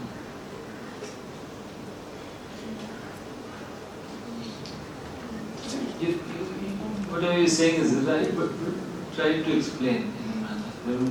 And what could be a difference between a violation and offence in our road traffic, etc. So supposing a police person gives a hand and says stop, or a red signal comes, and there is a motorist going, he is violated. No, he is violated. Now comes a cycle rickshaw who has also jumped the red light, he is also violated. But this law in India is restricted to motorized traffic, and that also under over 50 cc. 50 cc से कम के जो दो पहिए हैं वो भी law में नहीं है. A little scooty can go on a red light, you can't challan. Right? So he is also committing a violation. The motorist is also, the offence only is of the motorist above 50 cc because the law specifies for it. So यहाँ पे हमारे जो driving regulation is also for motorized traffic. So the law, when it defines motor, it defines 50 cc and above, unfortunately. And so here we have the whole indiscipline is because of not following regulations. Defensive driving has to be then. जो भी drivers को सबसे पहले हर driver को पूरे 40 motor vehicle driving regulation आने चाहिए, और साथ में डिफेंसिव ड्राइविंग का मतलब आना चाहिए कि कैसे वो चलाएं. और फिर उसके बाद if you ask what is 279, 279 या 281 BNS क्या चीज़ है, it has to be what was the violation, what was the gravity of the violation, वो बनता है 279. एंड एक्सीडेंट इन्वेस्टिगेशन के लिए forms the very basis. So very quickly, so before 23 June, 23 जून से पहले ये रूल्स ऑफ रोड रेगुलेशन होते थे, RRR. ये 32 होते थे, they were 32. On from 23rd June 2017, these became the motor vehicles driving regulations. So then comes, अब ये देखिए आपके साथ मिलके ये बहुत ज़रूरी है आप सबके लिए, खासकर हमारे जो यहाँ पे चालक हैं, हमारे जो ड्राइवर्स हैं, कि हर नियम के अंदर आपकी जिम्मेवारियाँ लिखी हैं. तो सबसे पहले ये कहता है कि vehicle not to be driven, stopped or parked in a road or in a public place in a manner likely to endanger or cause inconvenience to others. आप कभी भी गाड़ी ना चलाएंगे, ना खड़ा करेंगे, ना पार्किंग करेंगे ऐसे ढंग से जिससे कि किसी को असुविधा हो या डेंजर पैदा हो. तो इसके अंदर बहुत सारी चीज़ें जो कि हम नहीं लिख पाते, हम नहीं समझ पाते, लेकिन हमें पता है कि ये इनकन्वीनियंस करेगी, ये हमारे लिए. आप अपनी गाड़ी को ऐसी जगह खड़ा करते हैं जिससे कि पेडेस्ट्रियन को उतरने की जगह ना हो, चलने की जगह ना हो, तो आप दोषी हैं उसमें. तो हमारे नियम जनरल प्रिंसिपल से शुरू करते हैं, फिर इसके बाद स्पेसिफिक प्रिंसिपल्स पे आ जाते हैं. अब आते हैं हम नेक्स्ट आते हैं on for use of road. ये बहुत इंपॉर्टेंट है. रेगुलेशन 4 ये कहता है कि every vehicle must have a driver. लोग कहते हैं कि why do you ride such a thing, vehicle के बगैर कैसे चलेगा. But you know I insisted, I fought with my secretary government of India and I said I want this to be written because at United Nations we are now since 6 years arguing on autonomous vehicles. बगैर driver का गाड़ी चलानी शुरू हो गई है, चल रही हैं गाड़ियाँ. And you know, I said in India you cannot drive. Don't even think about it because सारे साइन, सिग्नल, रोड मार्किंग गलत हैं. सड़कें हमारी नहीं हैं, आप गाड़ी को चला देंगे तो मार जाएंगे. So in the Nevada district in US, one of the states said we authorize these vehicles. So even गाड़ी चालक को बैठना है साथ में, वो इशारे करती है, but गाड़ी चालक के बगैर नहीं चलती. So we were sitting and he hit a lady, she died. So the husband came and claimed कि नहीं पैसा, गाड़ी से भाई देखिए मैंने तो गाड़ी बनाई है, सॉफ्टवेयर मैंने नहीं बनाया, सॉफ्टवेयर उसका है. तो सॉफ्टवेयर के पास जाइए, सॉफ्टवेयर ने कहा ठीक है साहब, fine, but my software is made to road markings, it understands road markings and signs. So your road marking is faded, so go to the municipality. So now we are unable to even write that law at United Nations in Geneva कि वो हम करें क्या, इसलिए हमने driver को लिखा. दूसरी चीज़ वो कहता है कि जहाँ पे गाड़ी पटरी पे नहीं चलेगी, कैरेज वे मतलब जहाँ सड़क बनाई है उसके लिए, कच्चे में भी नहीं चलेगी, सड़क पे चलेगी जहाँ पे जो सड़क बनाई गई है कैरेज वे. और उसके बाद वो कहता है कि बाएं हाथ को चलेगी, हर गाड़ी बाएं को चलेगी, राइट हैंड साइड को नहीं चलेगी, ये नियम है. So in India we drive the vehicles on the left hand side and allow the vehicles on the right hand side to come the opposite way, right? तो हम भारत में हम बाएं को चलते हैं और हमारा ड्राइवर दाहिने को होता है. तो ऐसे हमारे सिर्फ 75 कंट्रीज हैं जिसमें हम बाएं को चलते हैं. अभी इसमें म्यांमार ने बदल दिया, तो ड्राइवर होना चाहिए लेफ्ट हैंड साइड को, उनके अभी भी भारतीय गाड़ी चलती है तो नजर नहीं आता. Everything is how you vision. So we must drive. So I was doing a training program for my magistrates in Delhi 2 years ago, ordered by the High Court. And so one day one of the magistrates called me and he says कि you have to come and sit with me. He says the problem is not the judiciary, the problem is the police. अब उनको सिखाइए, हमें मत सिखाइए. So he called me for a case which I didn't do. So this was a vehicle traveling and there was a Air Force sort of a bus जिसके अंदर बच्चों को लाते हैं. So this vehicle was on the wrong side of the road and it hit into the bus, and of course no child got injured or hit, but in this car was sitting an old lady, पीछे बुजुर्ग lady बैठी थी पीछे, जाके फेंकी impact से, and she hit the windscreen and died.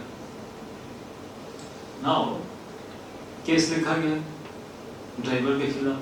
So the case writes that the driver 279 is driving rashly, dangerously on the wrong side of the road and hit in a manner इसके अंदर वो lady मरी. So the honorable magistrate calls and he asks the हमारे prosecutor पेश करते हैं, आप क्या नहीं करते क्या? तो वहाँ पे इन्होंने prosecutor से पूछा, साहब बताइए कि ये आपने लिखा है wrong side of the road और ये लापरवाही से चला रहे थे. तो कह लगे जनाब वो राइट हैंड साइड को चल रहे थे. सर ठीक है, राइट हैंड साइड को चल रहे थे, तो what is the problem? He said sir Bharat में इंडिया में लेफ्ट को चलना चाहिए. सर मेरे को तो नहीं पता, मैं तो गाड़ी नहीं चलाता, मैं तो आंखें बंद करके रहता हूँ, मेरे को तो नियम बताओ भाई. Tell me which law says that he was driving on the wrong side of the road. He said sir date दे दीजिए नेक्स्ट टाइम. ही सेड देख लीजिए.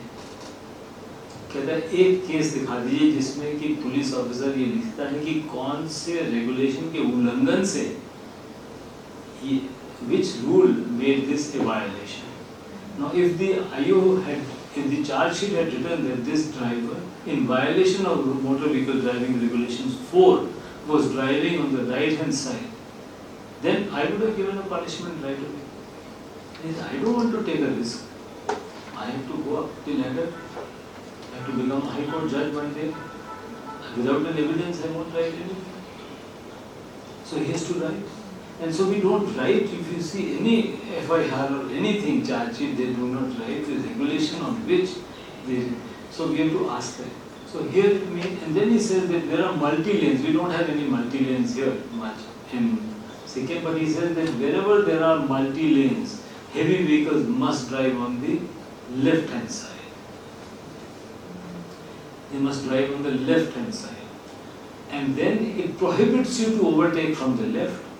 So, because somebody is violating, you also violate. So the violation because of another violation happens. ऐसा भी होता है. Then he says कि wherever there is a one way, you should not drive against. Where there is a one way, you should not be driving.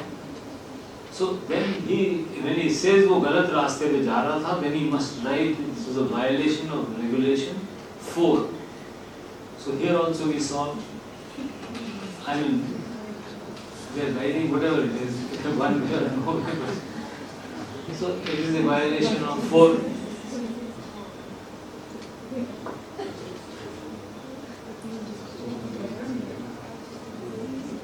Then he says that you should not be going against the flow of traffic. जहाँ पे traffic जिस direction में चल रहा है, उसके खिलाफ आप नहीं जा सकते. So this was Manipur actually. So you drive against the flow of traffic. So wherever you find a short way, you fly against it. We just did. Luckily, we've come back in good time. We were spent about a week in Manipur doing training for the Judiciary and then and so अब आते हैं regulation 5 पर. ध्यान से देखिएगा इसको. ये कहता है कि ये हमारी जिम्मेवारियां हैं. कितनी जिम्मेवारियां? 18 duties. It prescribes 18 duties of any driver or a two-wheeler rider. सारी नहीं लेंगे. We will few take. Because we have a restriction, I've been told that we will be having lunch from 1 to 1:45 and then 1:45 to 3. So we will do as much as possible and then go back into. We're not in a hurry to go.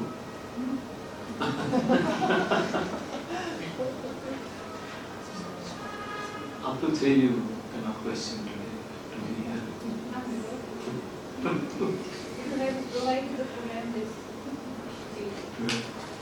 So then he says the driver has to ensure that at all times of driving the vehicle, driver को ये देखना है कि जब भी वो गाड़ी चला रहा हो तो मेंटल और फिजिकल कंडीशन में हो सही. वो कहता है कि हमने आपको लाइसेंस दिया है 10 साल का, but license is not valid if your physical and mental abilities are not in order. आपकी चश्मे अगर आपको ध्यान से नहीं नजर आता तो आप गाड़ी चलाने लायक नहीं है, क्योंकि पहले आपकी फिजिकल कंडीशन होनी चाहिए, बीमार नहीं होने चाहिए. You shouldn't be having high fever which you are unable to decide, and you shouldn't be under stress or fatigue or anything. लंबी कई घंटों की गाड़ी चला के आप नहीं आ सकते क्योंकि तब आपको नींद आ रही होती है.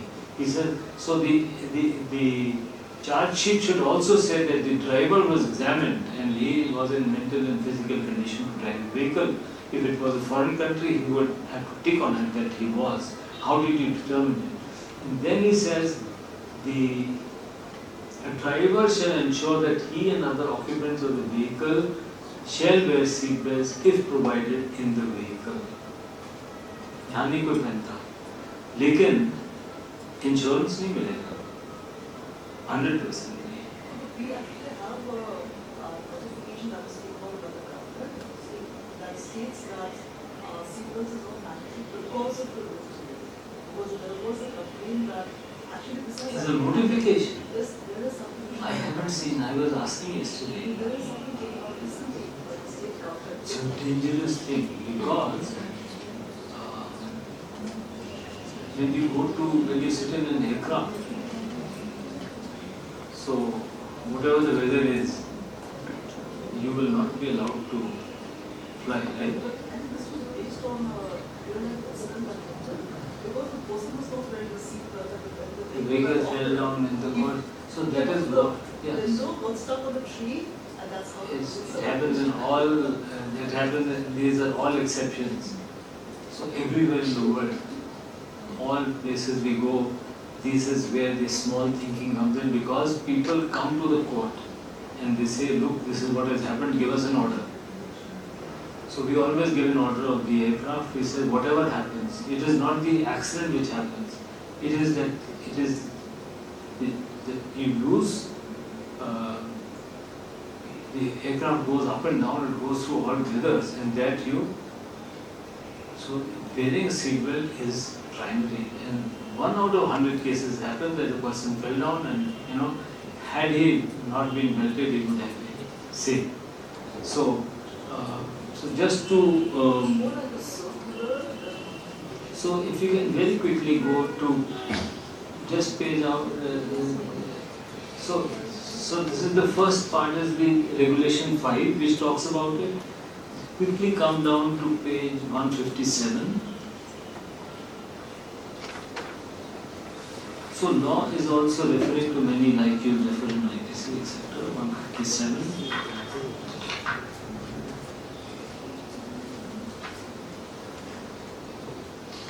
Page 157, and this is the rule 138, sub rule 3. It says, in a motor vehicle in which seats have been provided in subsection 1, it shall be ensured that the driver and other person seated in the front seat or person occupying front facing rear seats, as the case may be, wear seat belts. So it says that, and 125 means that from 87 onwards, all vehicles have to be fitted with seat belts, which also means that how many people are traveling in the vehicle. जितने भी लोग गाड़ी में हैं, वो कितने लोग गाड़ी में बैठेंगे जितने की सीट बेल्ट फिटेड है. So this also law refers to the number of people who must be in a vehicle, a light motor vehicle, right? And then it says, if you come down to page 67,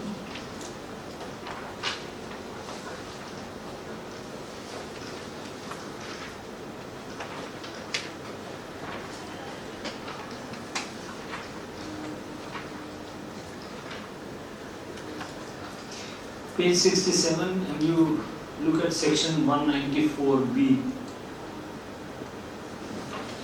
page 67,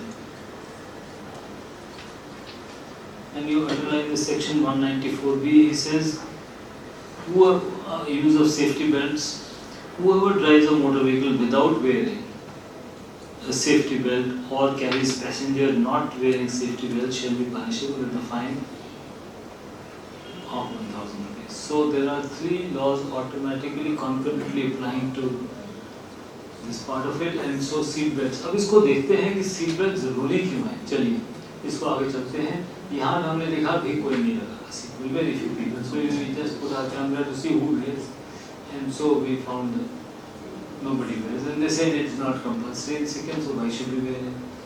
So up. Hi, I'm Joe. Today, I will show you exactly what happens when you have a car crash. Why you're not wearing a seatbelt. जैसा आपकी जब गाड़ी का accident होगा तो 2 accident होंगे, एक गाड़ी का और एक अंदर जो बैठा उसका. This is just the first crash. Because next,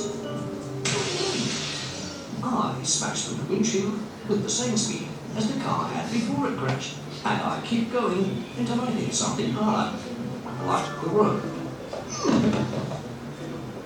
This is the second crash, the crash that could kill me. But it doesn't have to be like that.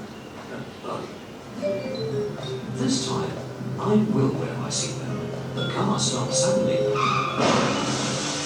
But the seatbelt holds me securely in place, stopping me from having that second crash. So, always use your seatbelt. So the first information report has to carry 2 things. One is the accident of the vehicle, and the 2 is the accident of the human being. So both have to be told to us what actually happened, serious injury, why, causes, consequences. And so here, if you are really wearing a seat belt, 99% you will be saved, excepting once that it will happen. Now let us see what happens when you are not wearing a seat belt at the back. So this is a TRL, Transport Research Laboratory. इसमें गाड़ी चालक driver ने पहनी है seat belt, लेकिन पीछे वालों ने नहीं पहनी. देखिए पीछे वाले क्या करते हैं आगे वालों के लिए. They hit the drivers in front, they go straight onto the windscreen. At times they kill the driver. It is a major injury for the people sitting, and हमारे पीछे lose baskets, children, and we drive fast, suddenly a speed breaker comes, suddenly something comes, and then we miss out on it, and that's what happened to our seatbelt. So, these are, so now the insurance company says that we shall not provide insurance. If you violate a law, we are not bound by the insurance. So, I have a small question. When she was born, I started using seat, a child seat as well. But I found that not all cars are compatible to having a child seat. So, since 2018, She was born in 2018. yeah, since 2000, The cars that we're using were all old so ones. now, and you know, our government of India also, you can understand the people who make laws, they have never driven, they don't even understand what they're writing. So 2018, they brought a whole system. We still do not make car seats, but the law says you must put car seats for children and you must actually use them. We've got very good seats coming from this part of Korea, etc. They're flooded with seats, but whoever can do it, you must do it. But like the cars, especially at the back, they are not compatible to have. Now we have all, since 2019, 2018, and all vehicles are crash tested with car seats. So we should actually be here onwards. उससे पहले कुछ नहीं. We were all vulnerable. So then a helmet कहीं नहीं देखा मैंने. And I must compliment. It was the police, it is the judiciary, it is whoever, the people are wearing. So इसके अंदर हमारा there is a section 218. Again we talk about insurance. So we have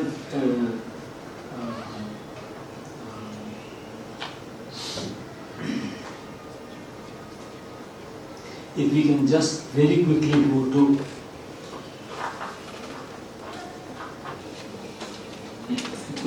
come to page 68. Page 68. And underline section 194C.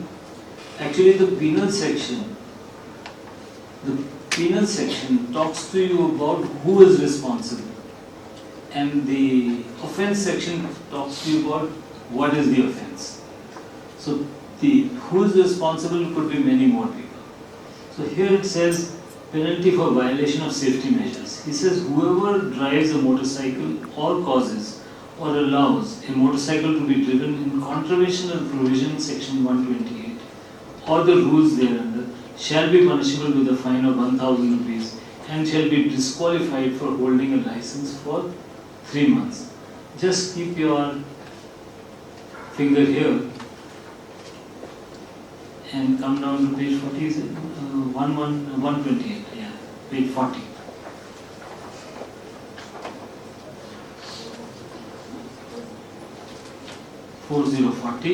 And then you will look at 128 and it says no driver of a two-wheeled motorcycle shall carry more than one person in addition to himself on the motorcycle, and no such person shall be carried otherwise than on the seat which was actually made for the purpose of carriage, which has got footrests and everything, with appropriate safety measures. So, one thing is clear that he shouldn't be taking or she shouldn't be taking any passenger, he shouldn't be having a passenger in any other seat.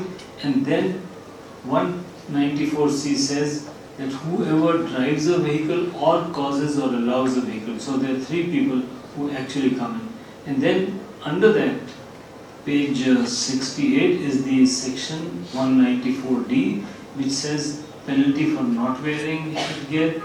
Whoever drives a motorcycle or causes a motorcycle to be driven in contravention of the section 129 or rules made thereunder shall be punishable for 1,000 rupees and be disqualified for a license. And then you come back to page 40 again, and here he says what is a protective headgear. It means that if you've got many different standards of helmets, and 7 standards for firemen, for mines, for cricket, and so forth.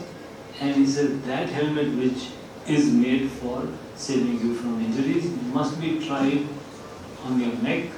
A Sikh gentleman with turban is permitted, and so here you have to see both penal and so once you want to know who is responsible, the penal section will tell us who is responsible. What is the cause? The offence section tells us. So both sections have to be read together too. So then you come down. This was Manipur. This crazy was. So no public transportation or whatever, and you had. And here we found mostly. I couldn't find hardly anybody. I couldn't. Huh? It is compulsory everywhere in the country. We don't do this. And this we also found. No, this is not permitted because it says you must, a 4-year-old must come, it should be belted, should be sitting behind. So here if something happens, and the section 128 says that this child was not seated in the seat provided for the purpose of it, then the driver or the rider is responsible for such calamity or issues thereafter. And then loud music you cannot play in your vehicle.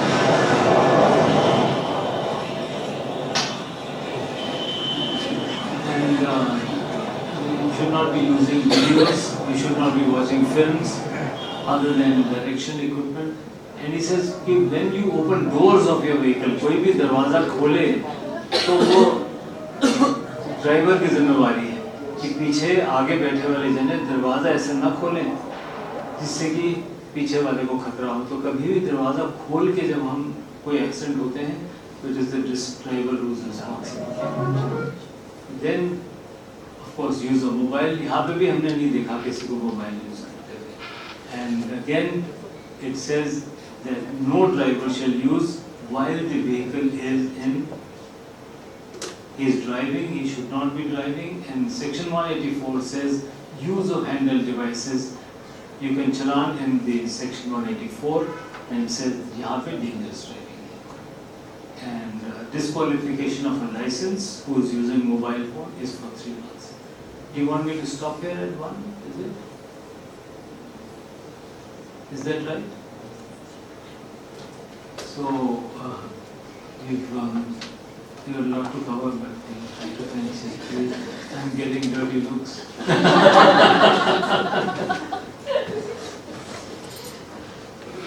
Robert, you must put both your hands on your, except for giving a hand signal you can do, and all this is perhaps not allowed, and so many people do all sort of acrobatics.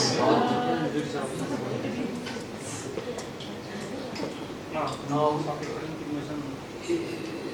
artificial intelligence and challaning of offences by artificial intelligence by cameras. So Gangtok has become a smart city, supposed to be, which means they have started installing signals and they put cameras, and the cameras were supposed to challan helmet, seat belts, red light jumping and lane.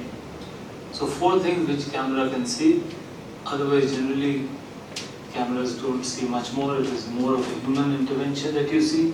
So one of them is lane traffic, and he says that when any road is marked by lanes, so look at this, when any road is marked by lanes, then the driver shall drive within the lane and give proper signal before changing the lane.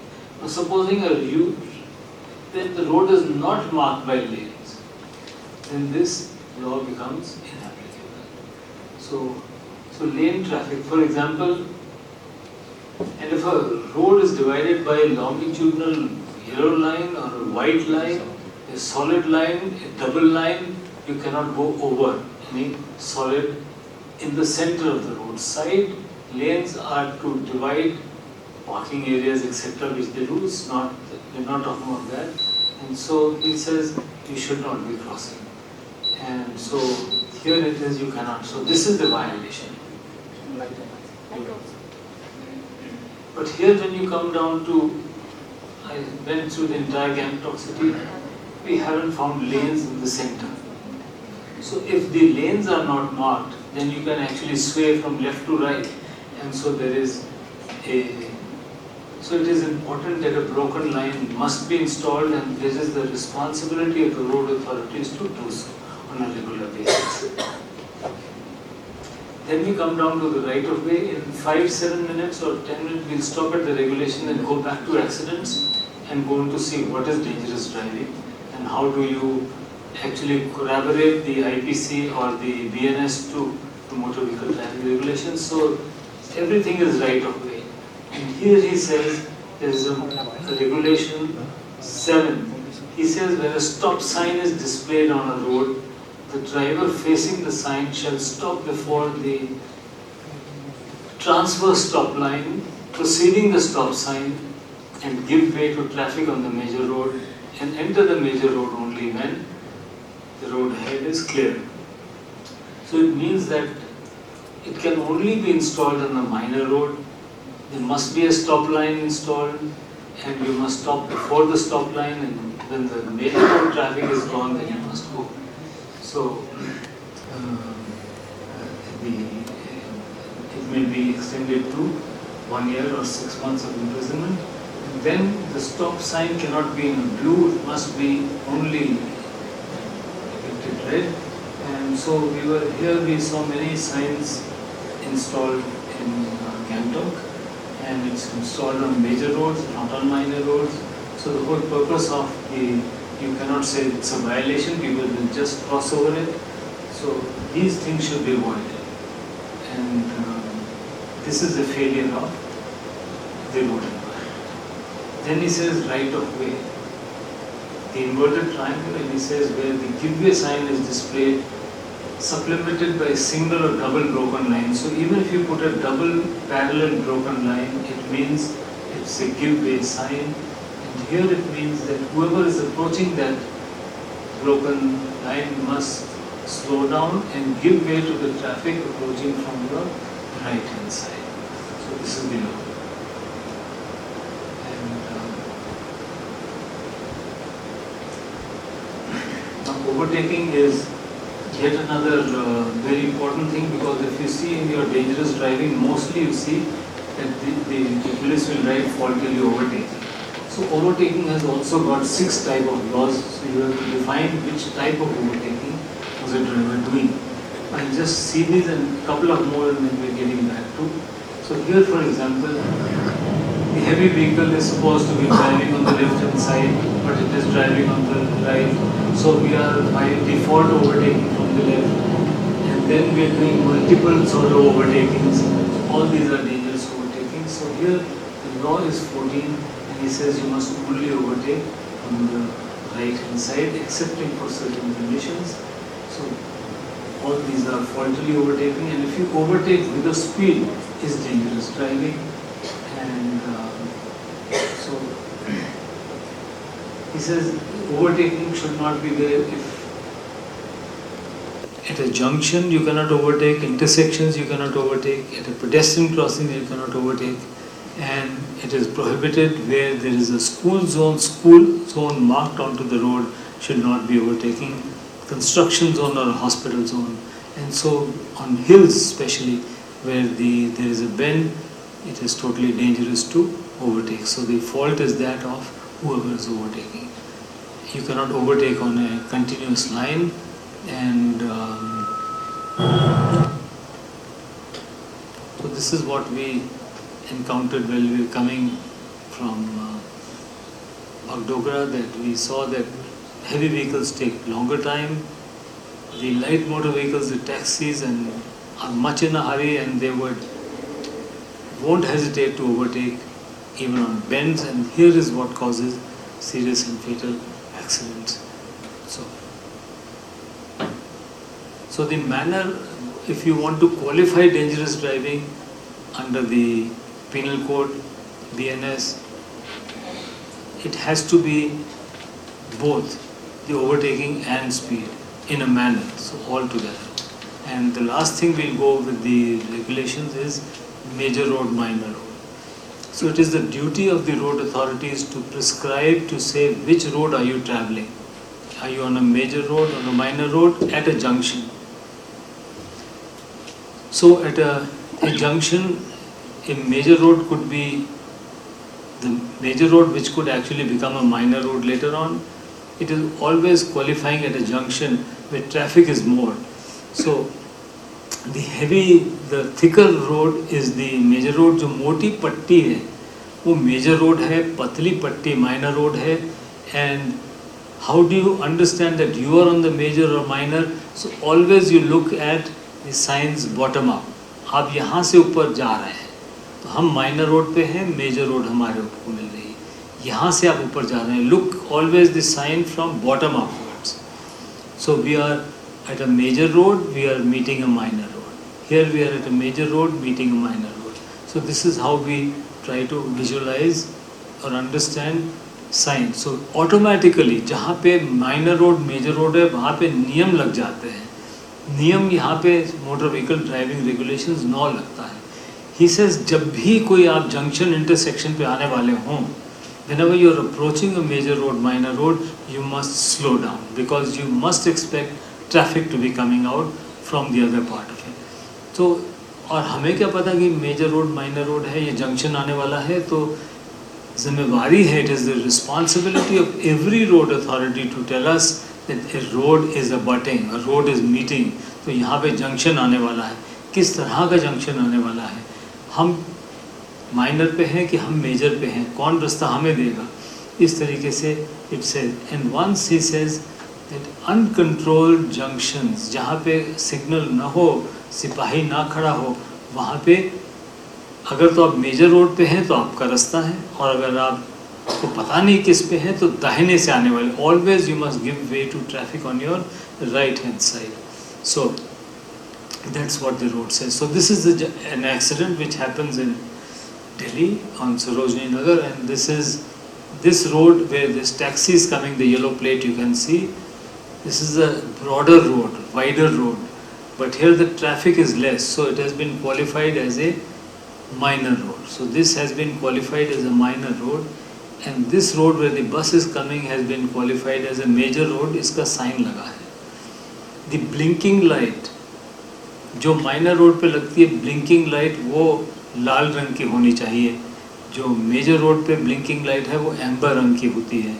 So here this vehicle is hit into this bus and the case comes to us. Only thing is who is the right of way. The right of way is that of the bus because it was on the major road and you have been very well informed by the sign that you were on the minor road. And supposing the sign is not there, अगर ये न भी हो तो and you don't know whether it's a major or minor, then you must give way to traffic from your right hand side. दाहिने से आने वाले को हमें हर वक्त रास्ता देना है. यही एक हमारा प्रिंसिपल है. अगर मेजर रोड पे है तो मेजर रोड का रास्ता है, नहीं तो दाहिने से आने वाले को. Because we are sitting on the right hand side of the vehicle, we have a clear view of the road. So whoever has a clearer view has the responsibility to give way to those who do not have a clear view. तो ऐसे हमारे यहाँ determined law बनाते वक्त भी things have been determined like that. Now the last we'll do today is pedestrians. Pedestrians have, so जहाँ पे ये sign लग गया, इसका मतलब है कि यहाँ पे आगे you're approaching an uncontrolled pedestrian crossing. This sign means that you are approaching an uncontrolled pedestrian crossing. कि एक pedestrian crossing पे आप आने वाले हैं जो बगैर सिग्नल के है, तो वहाँ पे हमारा नियम लग जाता है 39. वहाँ ये कहता है कि जब भी आप pedestrian crossing पे आने वाले हों तो आपकी जिम्मेवारी बनती है कि आप धीमे हो जाइए, that you slow down. और अगर pedestrian उस pedestrian crossing पे चलना शुरू कर दिया उसने तो pedestrian का right of way. So pedestrian has a right of way on uncontrolled pedestrian crossings and you must slow down and give way. So what has happened is that we create pedestrian crossings और अगर pedestrian crossing पे traffic jam लगा है तो आप pedestrian crossing पे अपनी गाड़ी नहीं खड़ी कर सकते. आपको पीछे या आगे खड़ी कीजिए, pedestrian को हर वक्त right of way मिलना चाहिए. This is what the law says. Now we create pedestrian crossings. We create pedestrian crossings at places where the pedestrian can't even go आगे पीछे, तो गलत हो जाती है. और हर जगह पे आपको pedestrian crossings नहीं बनानी चाहिए. You must make sure that the law needs to be respected wherever you create a pedestrian crossing. So we make a lot of pedestrian crossings, and that is why pedestrians actually die in accidents, because either they are not warned and nobody actually waits for them. तो हम Now this was the place we were doing. This is a black spot, and we were trying to see what happens. So यहाँ पे there is no pedestrian crossing. The pedestrian sign is not there. Pedestrian crossing is marked, and a girl like this from the university was trying to cross. She waited. She crossed and she was hit by an alto vehicle and she died. So the case comes in. The FIR is written. The charge sheet is written कि गाड़ी चालक ने दहशत से लड़की को मारा and went through. So we are now asking, how have you written the charge sheet? What is written in the FIR? So you have to begin like this, that there was a pedestrian crossing on this road, which is a major road where a pedestrian crossing actually should be there, should not be there, but it was not pre-warned.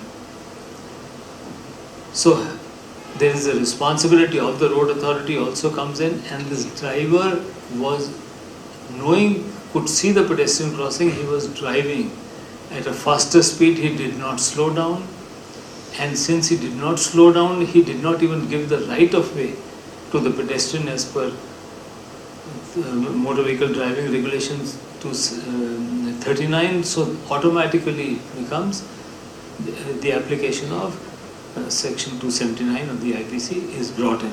So the section cannot come in unless it is supplemented by the regulations or the rules of the motor.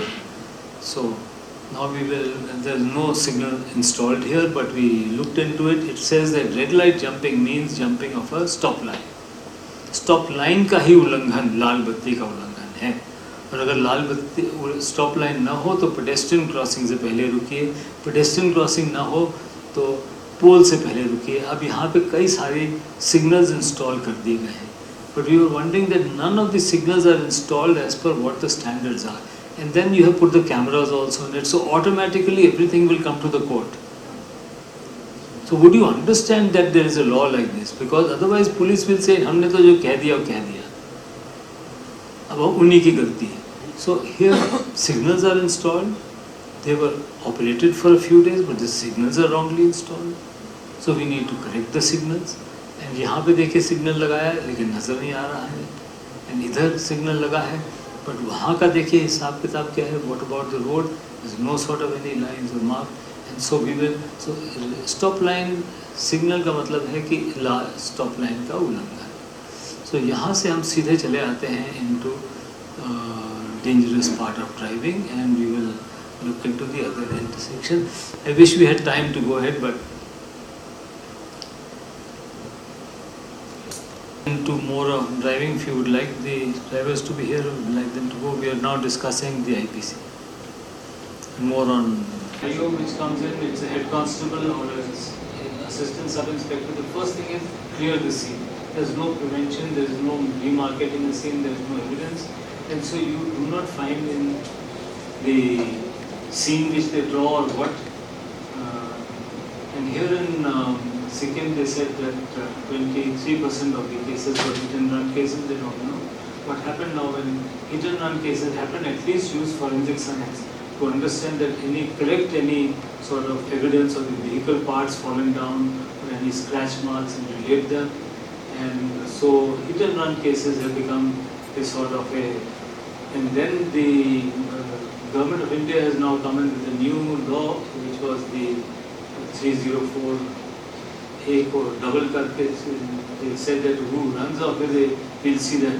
And you know, we already have motor vehicle laws. You don't need to create new laws. But the question is that who will say that it was hit and run? You can't install cameras all over, but at least there is something called forensics. So how to justify what is happening? So these are some of the reports. I just put them on to for you to see. This is from Sikkim, and you know, you only see these sections. So I think digital would be that because there is a At depth, you get into this. But what is 279? To ask them, what do you understand by 279? And again here, so a bunch of these FIRs lying with me, I couldn't understand. There was no description of how they have been able to. Yes, ma'am. You see? Yes, sir. So there is another thing regarding excessive high speed. In fact, just yesterday only I was dealing with the charge sheet where there is one driving with excessive speed. Then I asked the people, is there any like speedometer or something? And I didn't mention anything that you want me to send charge. She said, so I have to drop one because there is. See, the problem is that you need to ask them to justify. Let them go back home and create the basis. So every speed,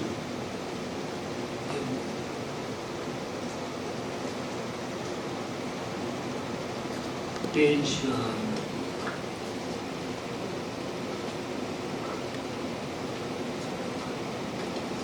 page 30 in section 112, page 30, section 112 is limit of speech. Underline this. So he says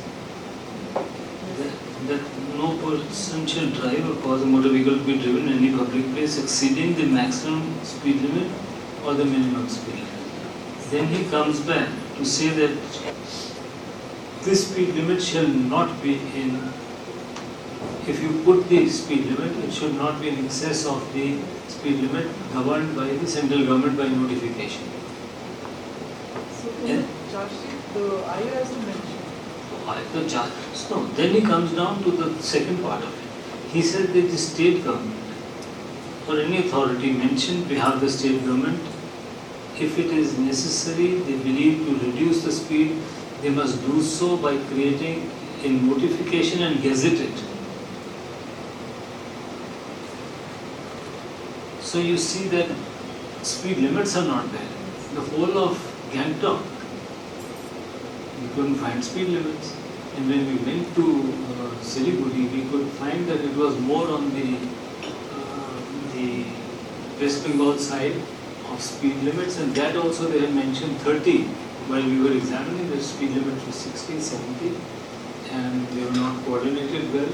So you have to ask them that if you write speed, you must justify speed. If you say overtaking, you must justify overtaking. So when the investigating officer actually writes overspeeding, he does not know what is overspeeding. And another thing we saw was that some of your vehicles were without number plates. So if the vehicles are without number plates, then the IO also must write that the vehicles were without number plates. Because this is the biggest problem we are facing in the country, not much in Sikkim, but it is a big problem in the country. In Delhi, we do not allow a single vehicle. We believe it is a terrorist, we believe it is a rapist, we believe these are the vehicles which we need to stop.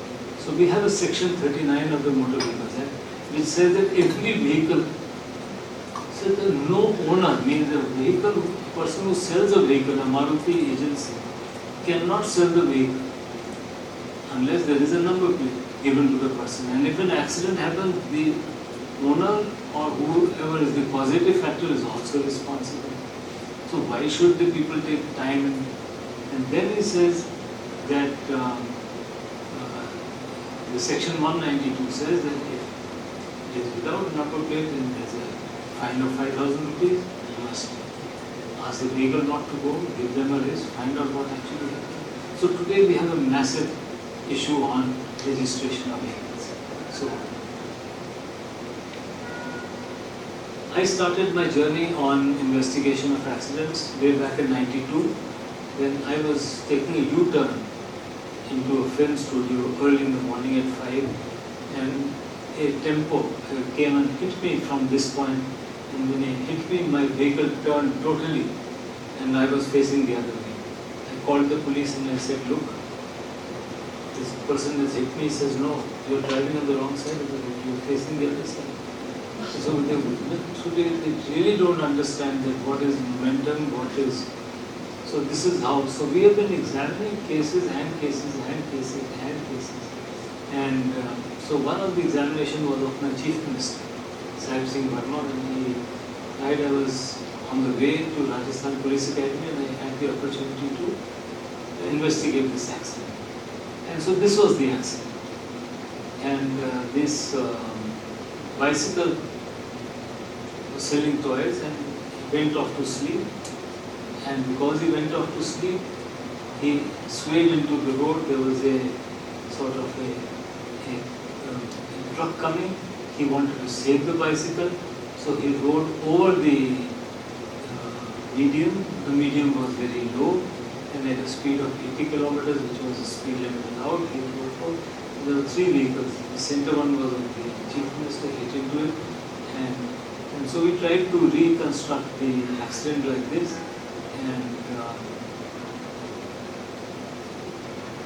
but actually the reason was when we saw this accident happening here, the car was totally crushed. It was absolutely,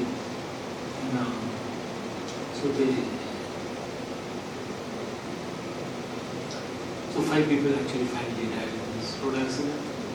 And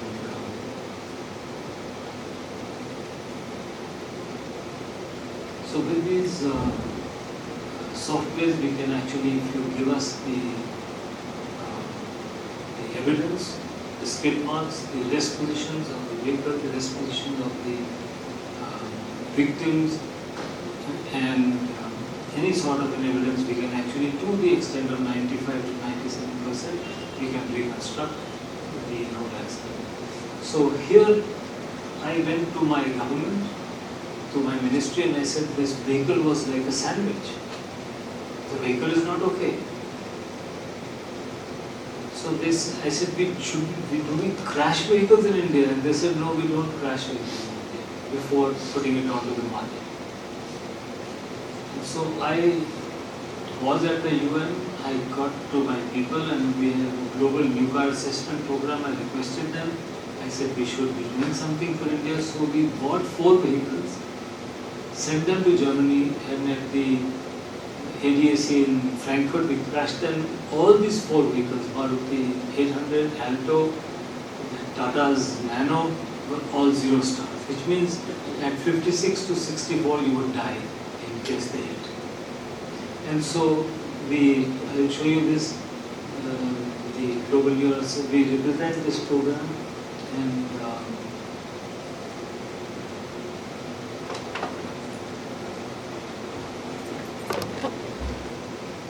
then we took another 4 vehicles. This is how we crashed them. And so all the dummies are fitted with, and so we also brought in the child seats to see how much a child would be safe.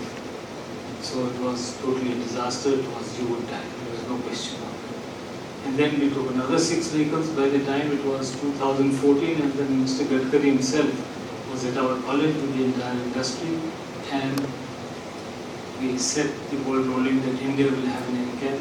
And today, from 2018, all vehicles, all, have to be crash tested. And we brought in they must have restraint system, and today the airbags, etc. have been brought in. So for years, I was the biggest enemy of the automobile industry, because they said you are forcing things, getting costs high. Today they appreciate after many years. Now what happens when pedestrians have to cross? This is a road which has got a tollway in it,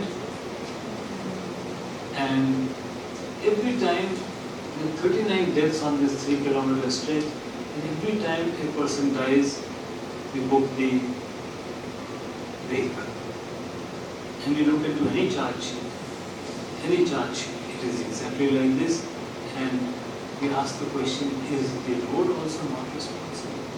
Should the roads not make places for pedestrians to cross? Whose responsibility it is?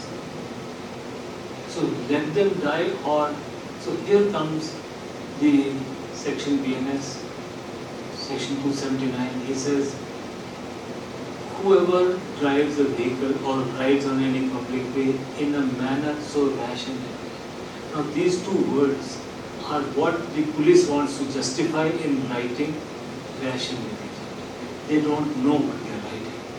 Just to please that they can use this section, they write 279, rash and negligent. Then what about hurt? Then again it comes to say, whoever causes hurt to any person by doing any act so rashly and negligently. So again, 337, need to write rash and negligent, otherwise that becomes not applicable. Then 338 was the grievous hurt, and now all hurts are come under one. So we have got BNS 125 says no more 336, 337, 338, it is just BNS 1. And so if you look into this book, at the end of it, the last page,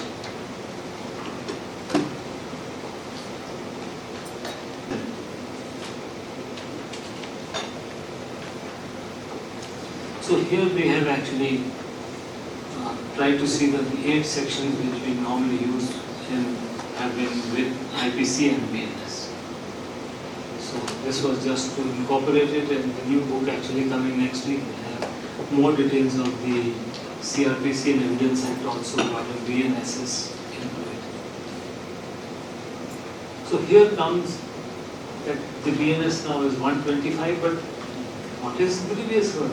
So the grievous hurt actually is BNS 116. It tells you what is a grievous hurt. So the hospital also has to follow the BNS now. It doesn't have its own structure of seriousness or whatever. They say as per BNS, as per IPC, this is grievous hurt. And that also is, you can use whatever you want to. You can go into grievous hurt by writing it, or you can go without it. It's much of a discretion. And so today we say in let us say in Sikkim that 96 people died and 250 were grievous hurt. So the World Health Organization says that as per real records, the grievous hurt is 16 times into death on an average. So we quote much less. We are quoting 1:4, it should be actually 1:60, and that's a country average.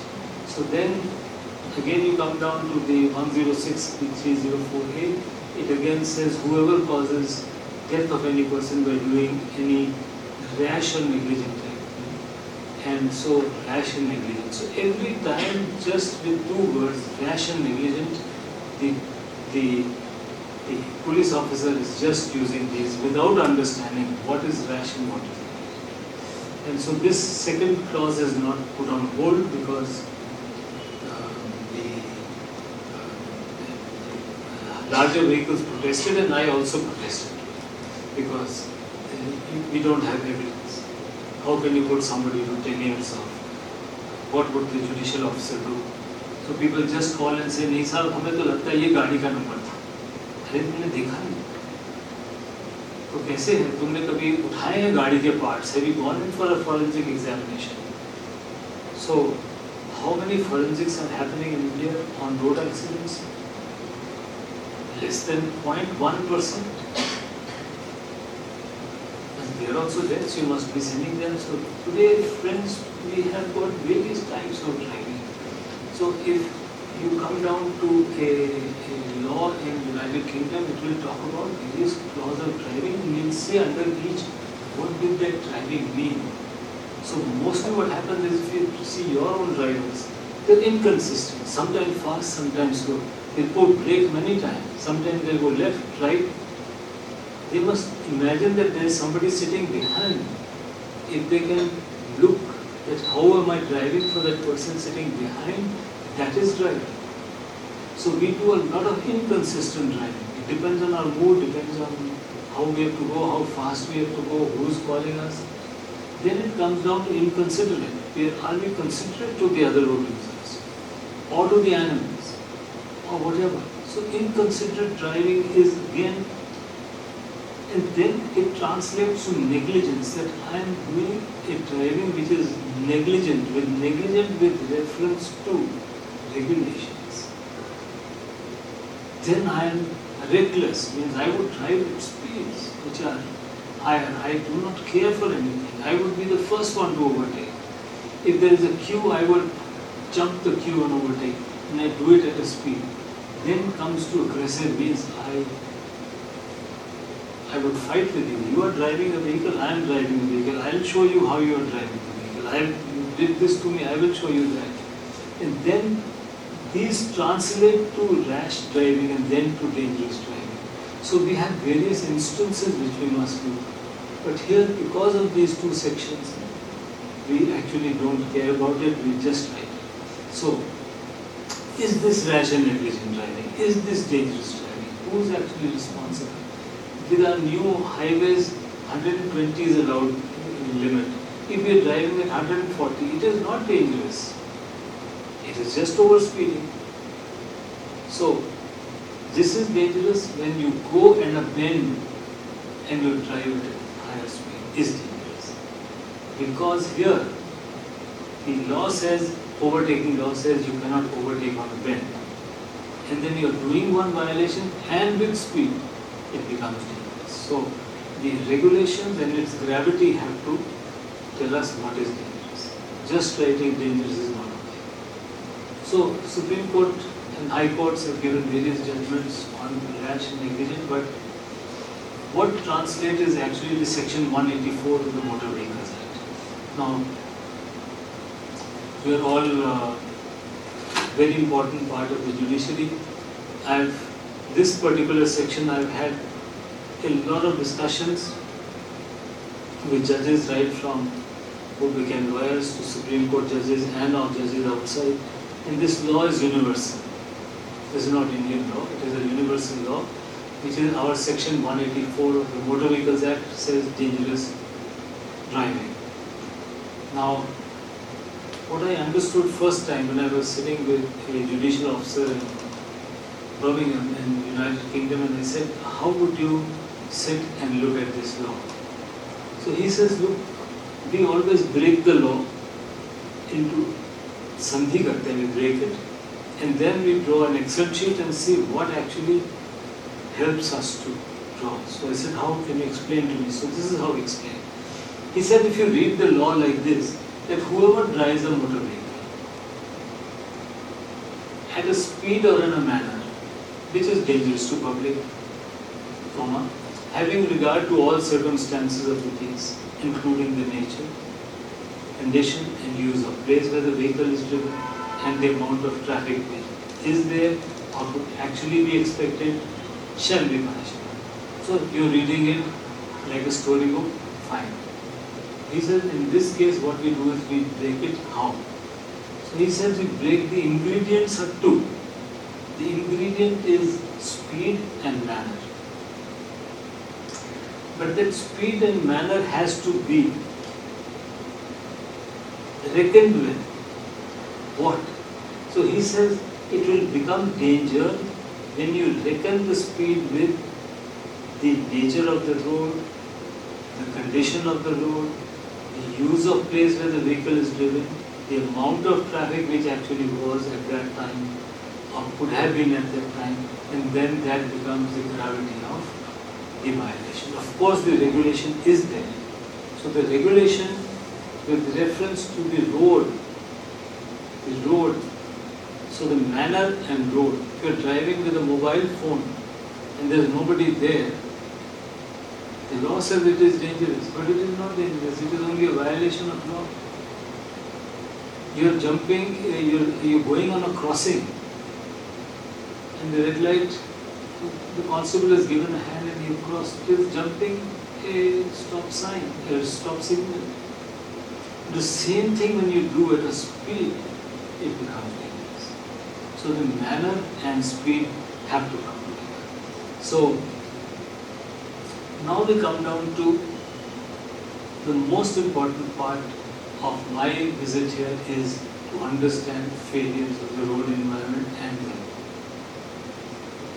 So I'll just give you some examples and then we will quickly go.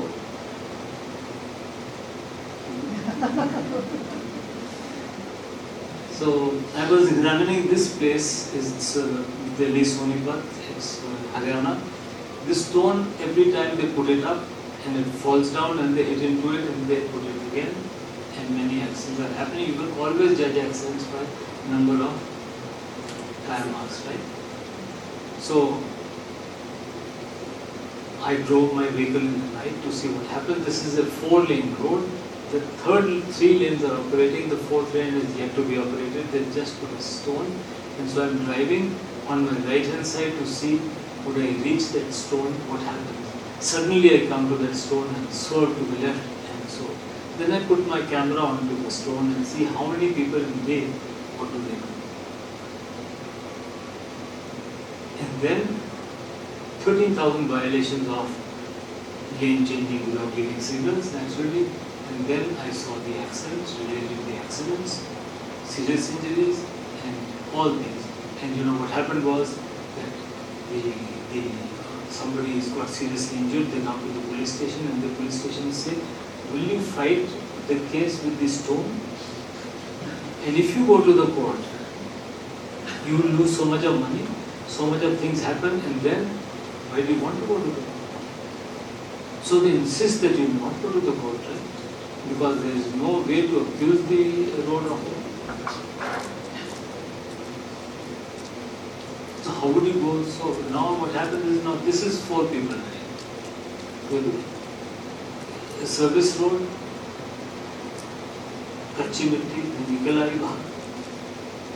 Now look at the behavior of people. Somebody will go from the left, somebody will go from the right, and accidents are happening. Then who is responsible?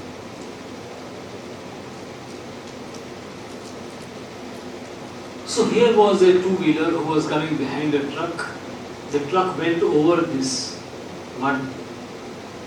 The 2-wheeler saw this mud coming out in front of him. He had his wife and 2 children. He braked, slipped, fell down, and the Haryana Roadways bus ran over the 4, killed all the 4 people. And of course we had to book the Haryana driver because the road.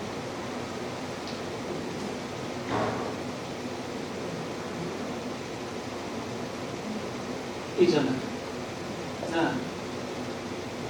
Arunachal. The 2-wheeler is down.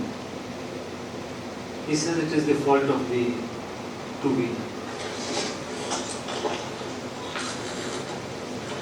अगर यहाँ पे pooling और ईटानगर के national highway पे ये एक ऐसी जगह है जहाँ पे बिल्कुल सड़क जा चुकी है और आप देख सकते हैं कि इसके अंदर सिर्फ एक केवल 4 पत्थर लगा के वार्निंग की गई है।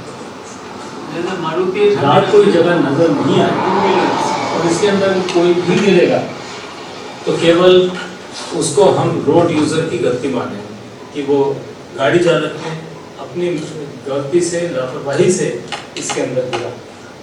ऐसे हमारे बहुत सारे एक्सीडेंट्स होते हैं जो कि सड़क की कमी की वजह से होते हैं। But you can examine the place. कभी भी ना यहाँ वार्निंग साइंस। And so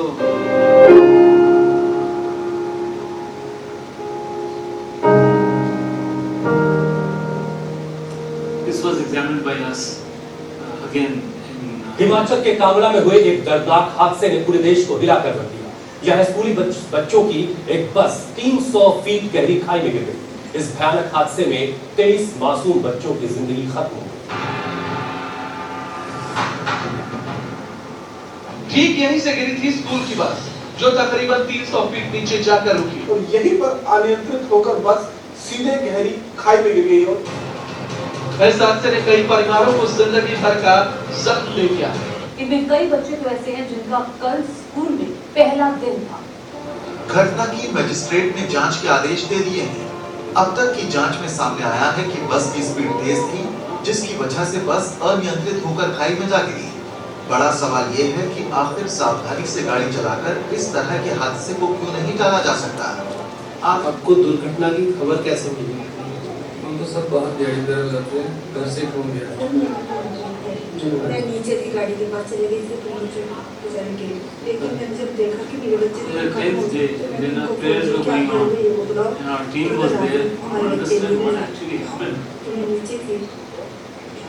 आपको कैसे खबर We could never forget this day because it was nobody could eat food for so many days. When you see so many children and so many families losing children, 27 of तो मैं बाहर आ गई, बाकी के बच्चे नीचे गिर गए, उसको लेकर हॉस्पिटल गए, तो छोटा सा है मेडिकल स्टोर में, तो हम उनके देखने गए, उन्होंने बताया कि आपके बच्चों की बस नीचे गिर गई, तो पता चला मेरी लड़की दोनों मेरे बड़ी जेठी उनकी लड़की है।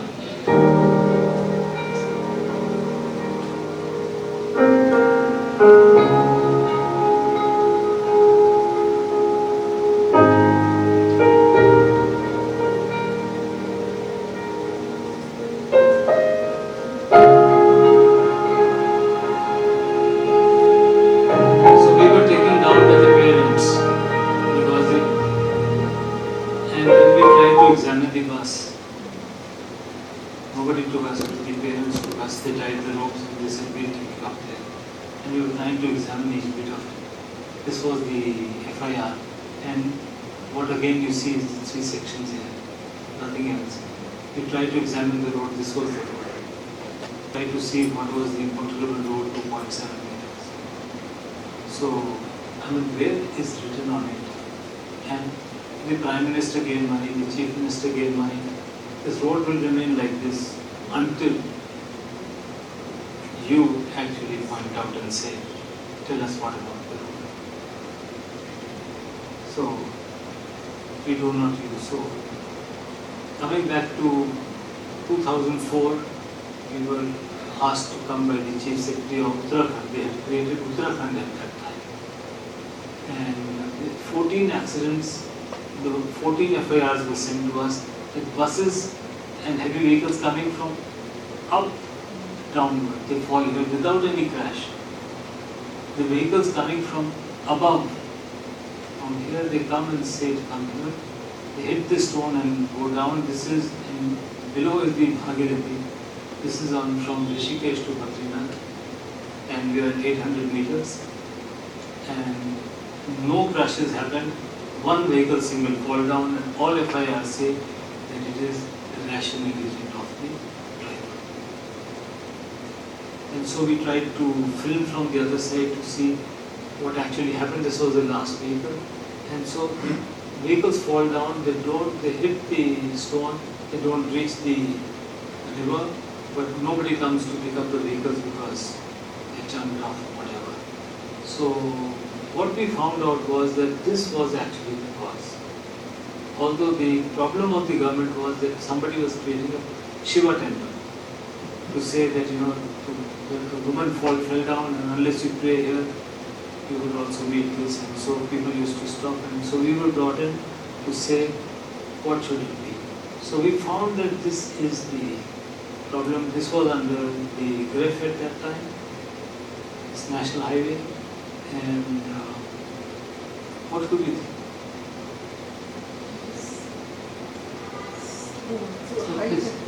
So the highest point at which the road, anything obstruction comes is 5.3 meters.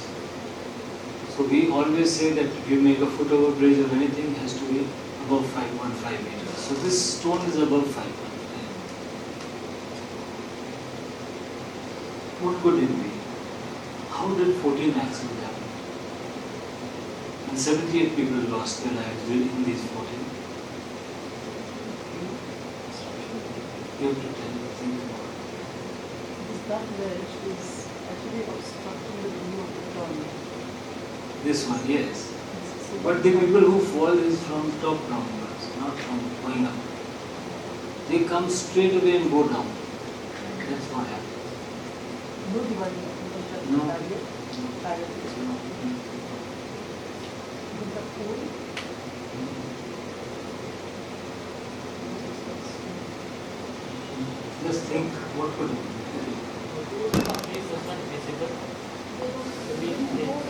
No, so the people who are coming come from top downwards, not from going up. No, there's no, the bend is there because the roads are always taking a bend. Essence of marking the road.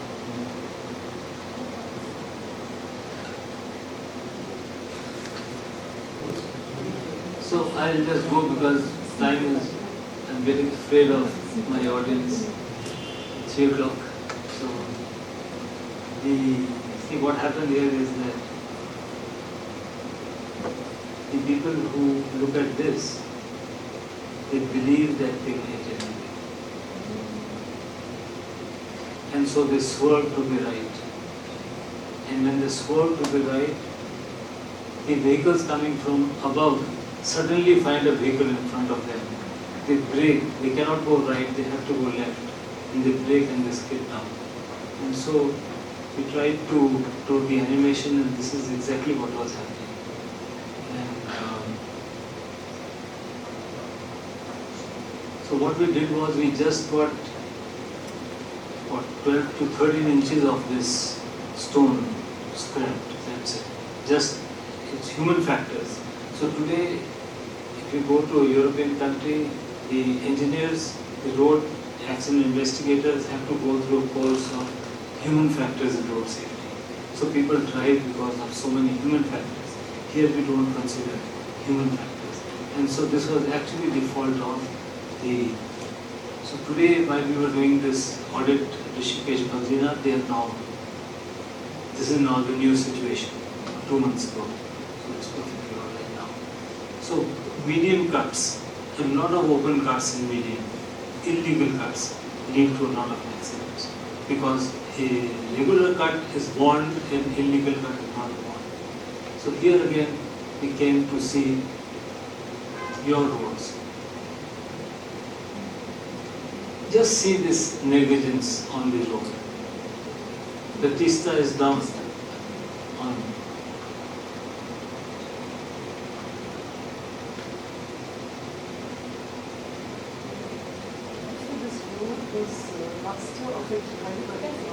Doesn't matter. You have to put reflective devices.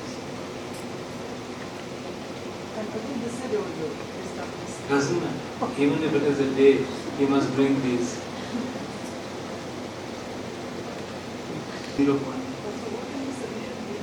Everything is a solution. There is nothing without a solution. So here you put something called go left and go right. It means that those who have to turn left must go from here, and those who have to turn right must go, and you've drawn a center line. And so people...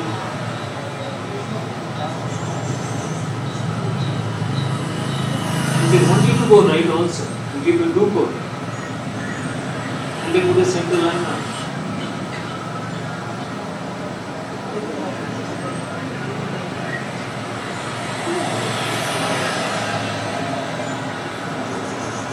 That's also right.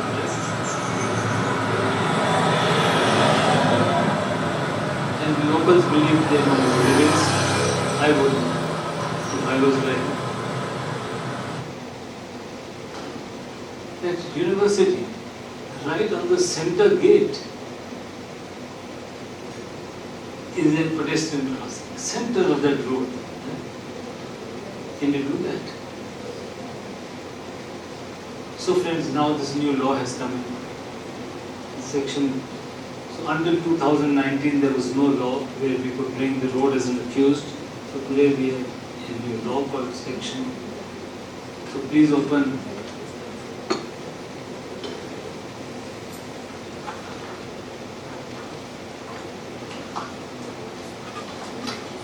Please open page 70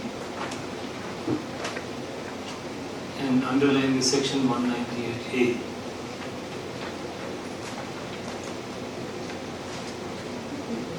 It took me 10 years. There was a parliamentary committee of Lok Sabha and Rajya Sabha members, and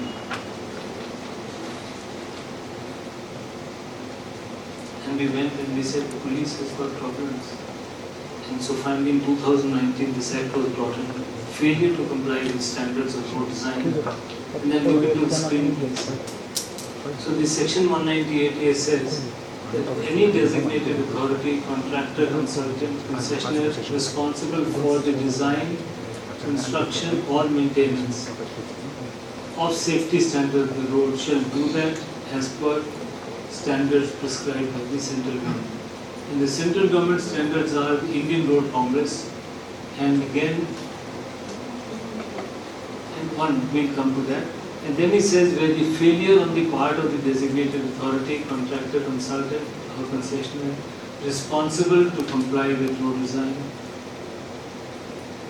standards for road design, construction and maintenance results in death or disability shall be punishable with a fine of rupees 1 lakh rupees which the court will decide. And then we came up to the government and said, look, what are the standards? Can you tell us what are the standards? So in 2022, these standards were brought in. So if you can again come down to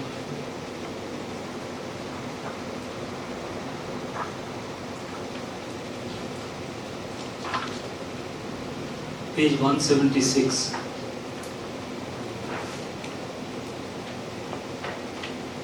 It is the Central Motor Vehicle Rules 166.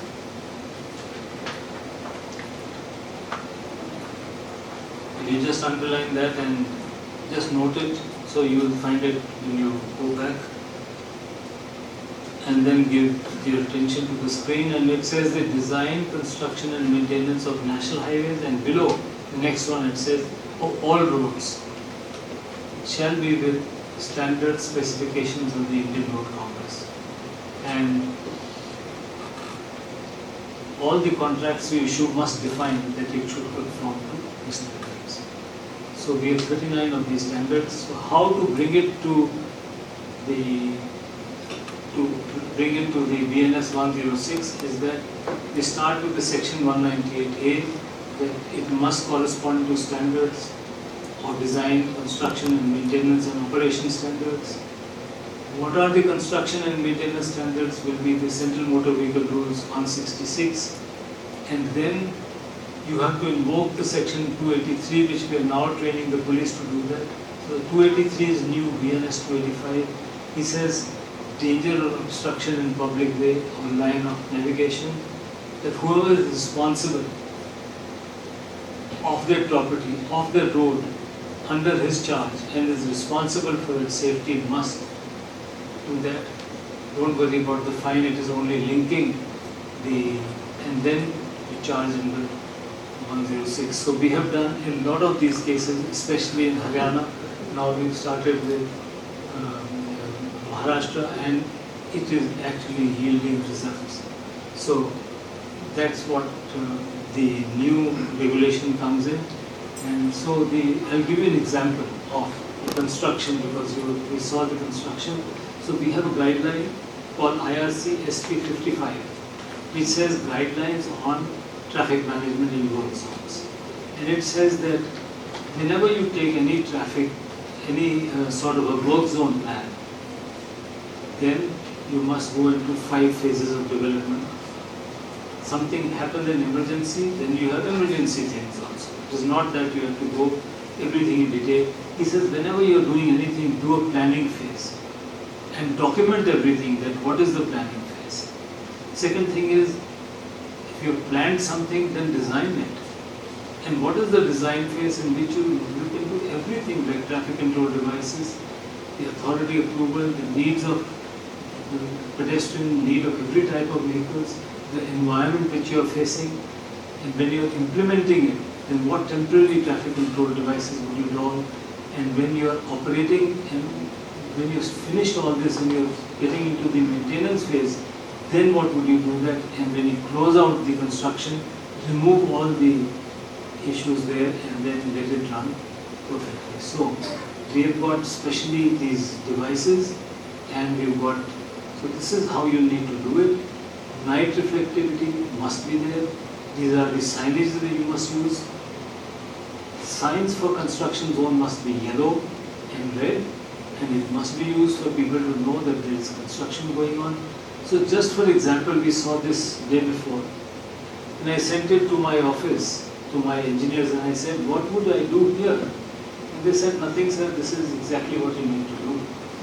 And because wherever the construction is going, speed must be reduced, at least put some barricades. Then we saw another thing here. Now this, for example, if I am going in the night and nothing is visible and I fall into that, what would happen? So here what would we do? Here is, so some things need to be done like this. We cannot let it happen. 96 lakhs of rupees, they say, should be a cost of a human life and social costs, and 3.8 for serious injuries. We actually do not bother about, and we say it's fine. So when we come down to the vehicles, so many vehicles are at fault. We do not recognize it. People say, now I was looking at the FIRs of Sikkim, that vehicle failures. And I looked into vehicle failures and I said, what is a vehicle failure? Can you tell me? What particular vehicle, what are the standards of the vehicle which is failed? For example, the screen is broken, the wiper is not there. So we have Central Motor Vehicles Rules 94 to 125. These qualify as standards.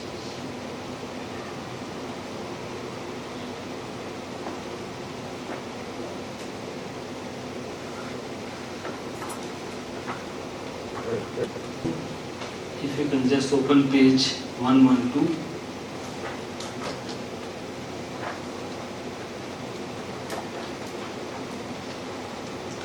So it says, standards begin from here. Rule 94. It talks about tires. And so the first information, the charge sheet must actually specify that which out of these rules was missing. Then we have a section 190 of the Motor Vehicles Act. I am trying to wake you up by asking you to shift the pages, because we have few minutes left. And page 60. Page 60, very important for vehicle. Page 60. Section 190.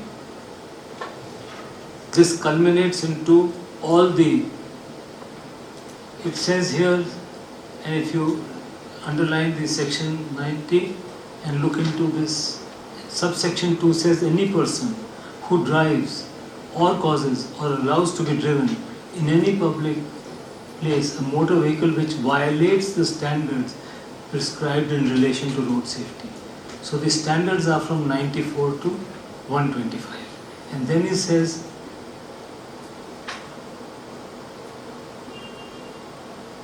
shall be punishable with imprisonment which may extend to 3 months or a fine which may extend to 10,000 rupees. So if you are writing a report about a vehicle failure, you must first mention the rules, which was any one of those 94 to 125 can qualify for section 190, and then the 190 subsection 2 must also be mentioned in the charge sheet, so that you can utilize all these to give award punishment. So for example, the Sikkim Transport Corporation, which runs 20 buses,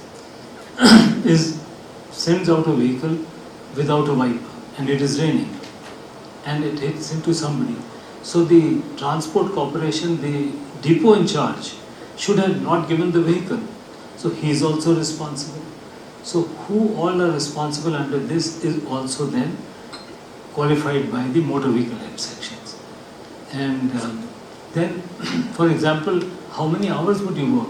So I found out from drivers here how many hours this taxi drives. So they say we go from here and we go up to Baluja, Siliguri. We wait for 3-4 hours and then we come back. And so it is almost like 10 to 12 hours to driving and back, and then we have another 4 hours. So 15 to 16 hours is a daily run for the driver. Can he do that?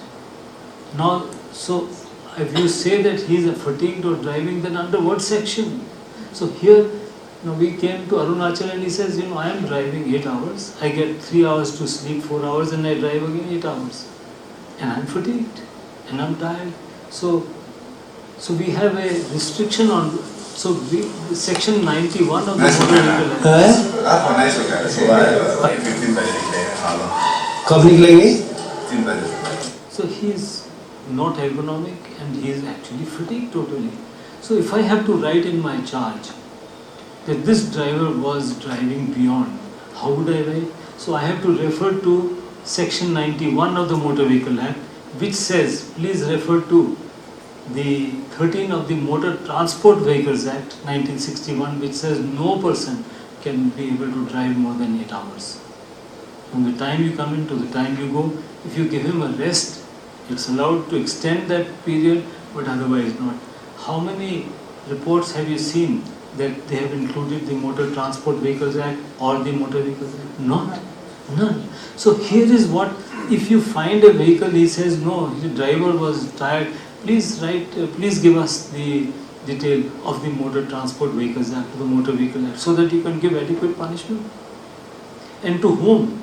To the owner who allows him such use, right? So if you can bring in all these, then so many things will happen. And so how do I sum up in 3 minutes? So this vehicle was going, the man is slept, he's trying to turn again, now he hits into the truck and the truck goes along with him into. So here, whenever we are using such, we use the Haddon's matrix that whenever you investigate accident, before, during and after the crash, there has to be 3 investigations. That what happened to this driver before the crash, what was his physical condition? Was he fatigued? His mental state? Was his age, experience, behavior? What happened during the crash and what happened after the crash? And so this is how normally we. Now this accident happened, this lady has already crossed the road and she is now going back to pick up her purse. She crossed the road, she dropped her purse and going back to pick up her purse and has to come back. But when she crosses the road, the person coming from the other side believes that she will cross and go ahead, she won't come back. But she has to come back. And she picks up, comes back, hits. Now the driver says, look, I was driving, she went across. No, he says, no, you have killed, right? So the award of punishment has to be based upon human factors as well, right? And so we have precipitating factors, what we see, like driving at speed. But why was he driving at speed? What was it? Was a speed science? So whenever you ask a question to the charge, you see the precipitating is dangerous driving and all, but what is dangerous? What was overspeeding? So the contributing factors is what you need to ask. And so today, when normally is the evidence should be collected, it should be interpreted based upon the law, then you use the best supportive hypothesis, and then you give your opinion in the charge. The charge sheet is not by the IO that I know this is wrong. It is the judge who has to decide what is wrong. It is his opinion. What is happening today is evidence is not collected. Interpretation is based upon presumption that the vehicle owner, the vehicle is at fault and the heavy vehicle is at fault. Individual mindset is the best supported hypothesis, and then it comes, what it presents to you is actually we cannot trust upon. So all this actually is, according to me, I always say this is garbage, you send it to the judge, a garbage, and all what you can get out is compensation, not anything correction. So the investigation has to be to understand what took place, why it happened, why serious consequences, how to prevent such accidents in future, and how to prevent such consequences in future. And then Section 218 of the IPC says, now the new section, that if a public servant writes a wrong report with an intention, then he is also punishable. And the new I'll just please mark on this. Just mark this page. One quickly.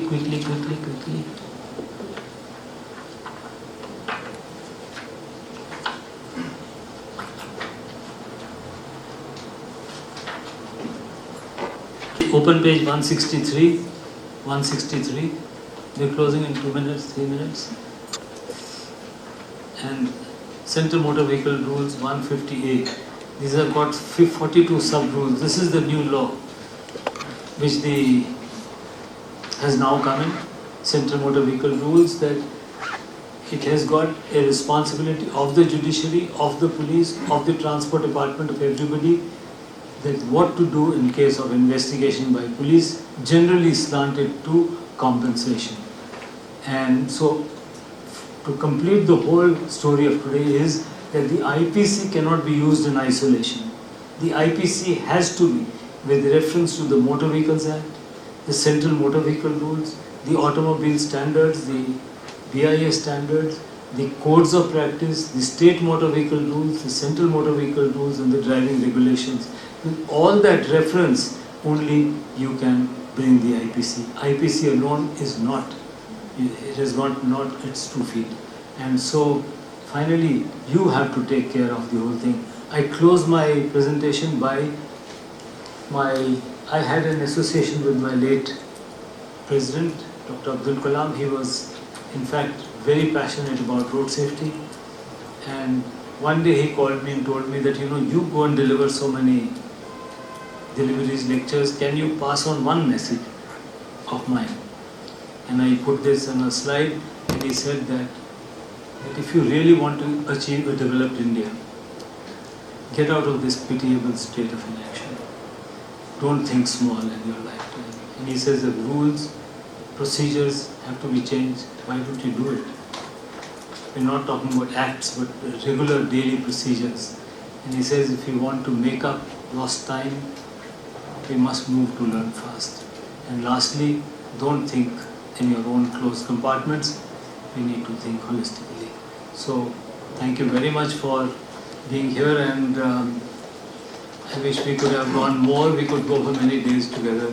There's so many things happening, but nevertheless, it is. Time is always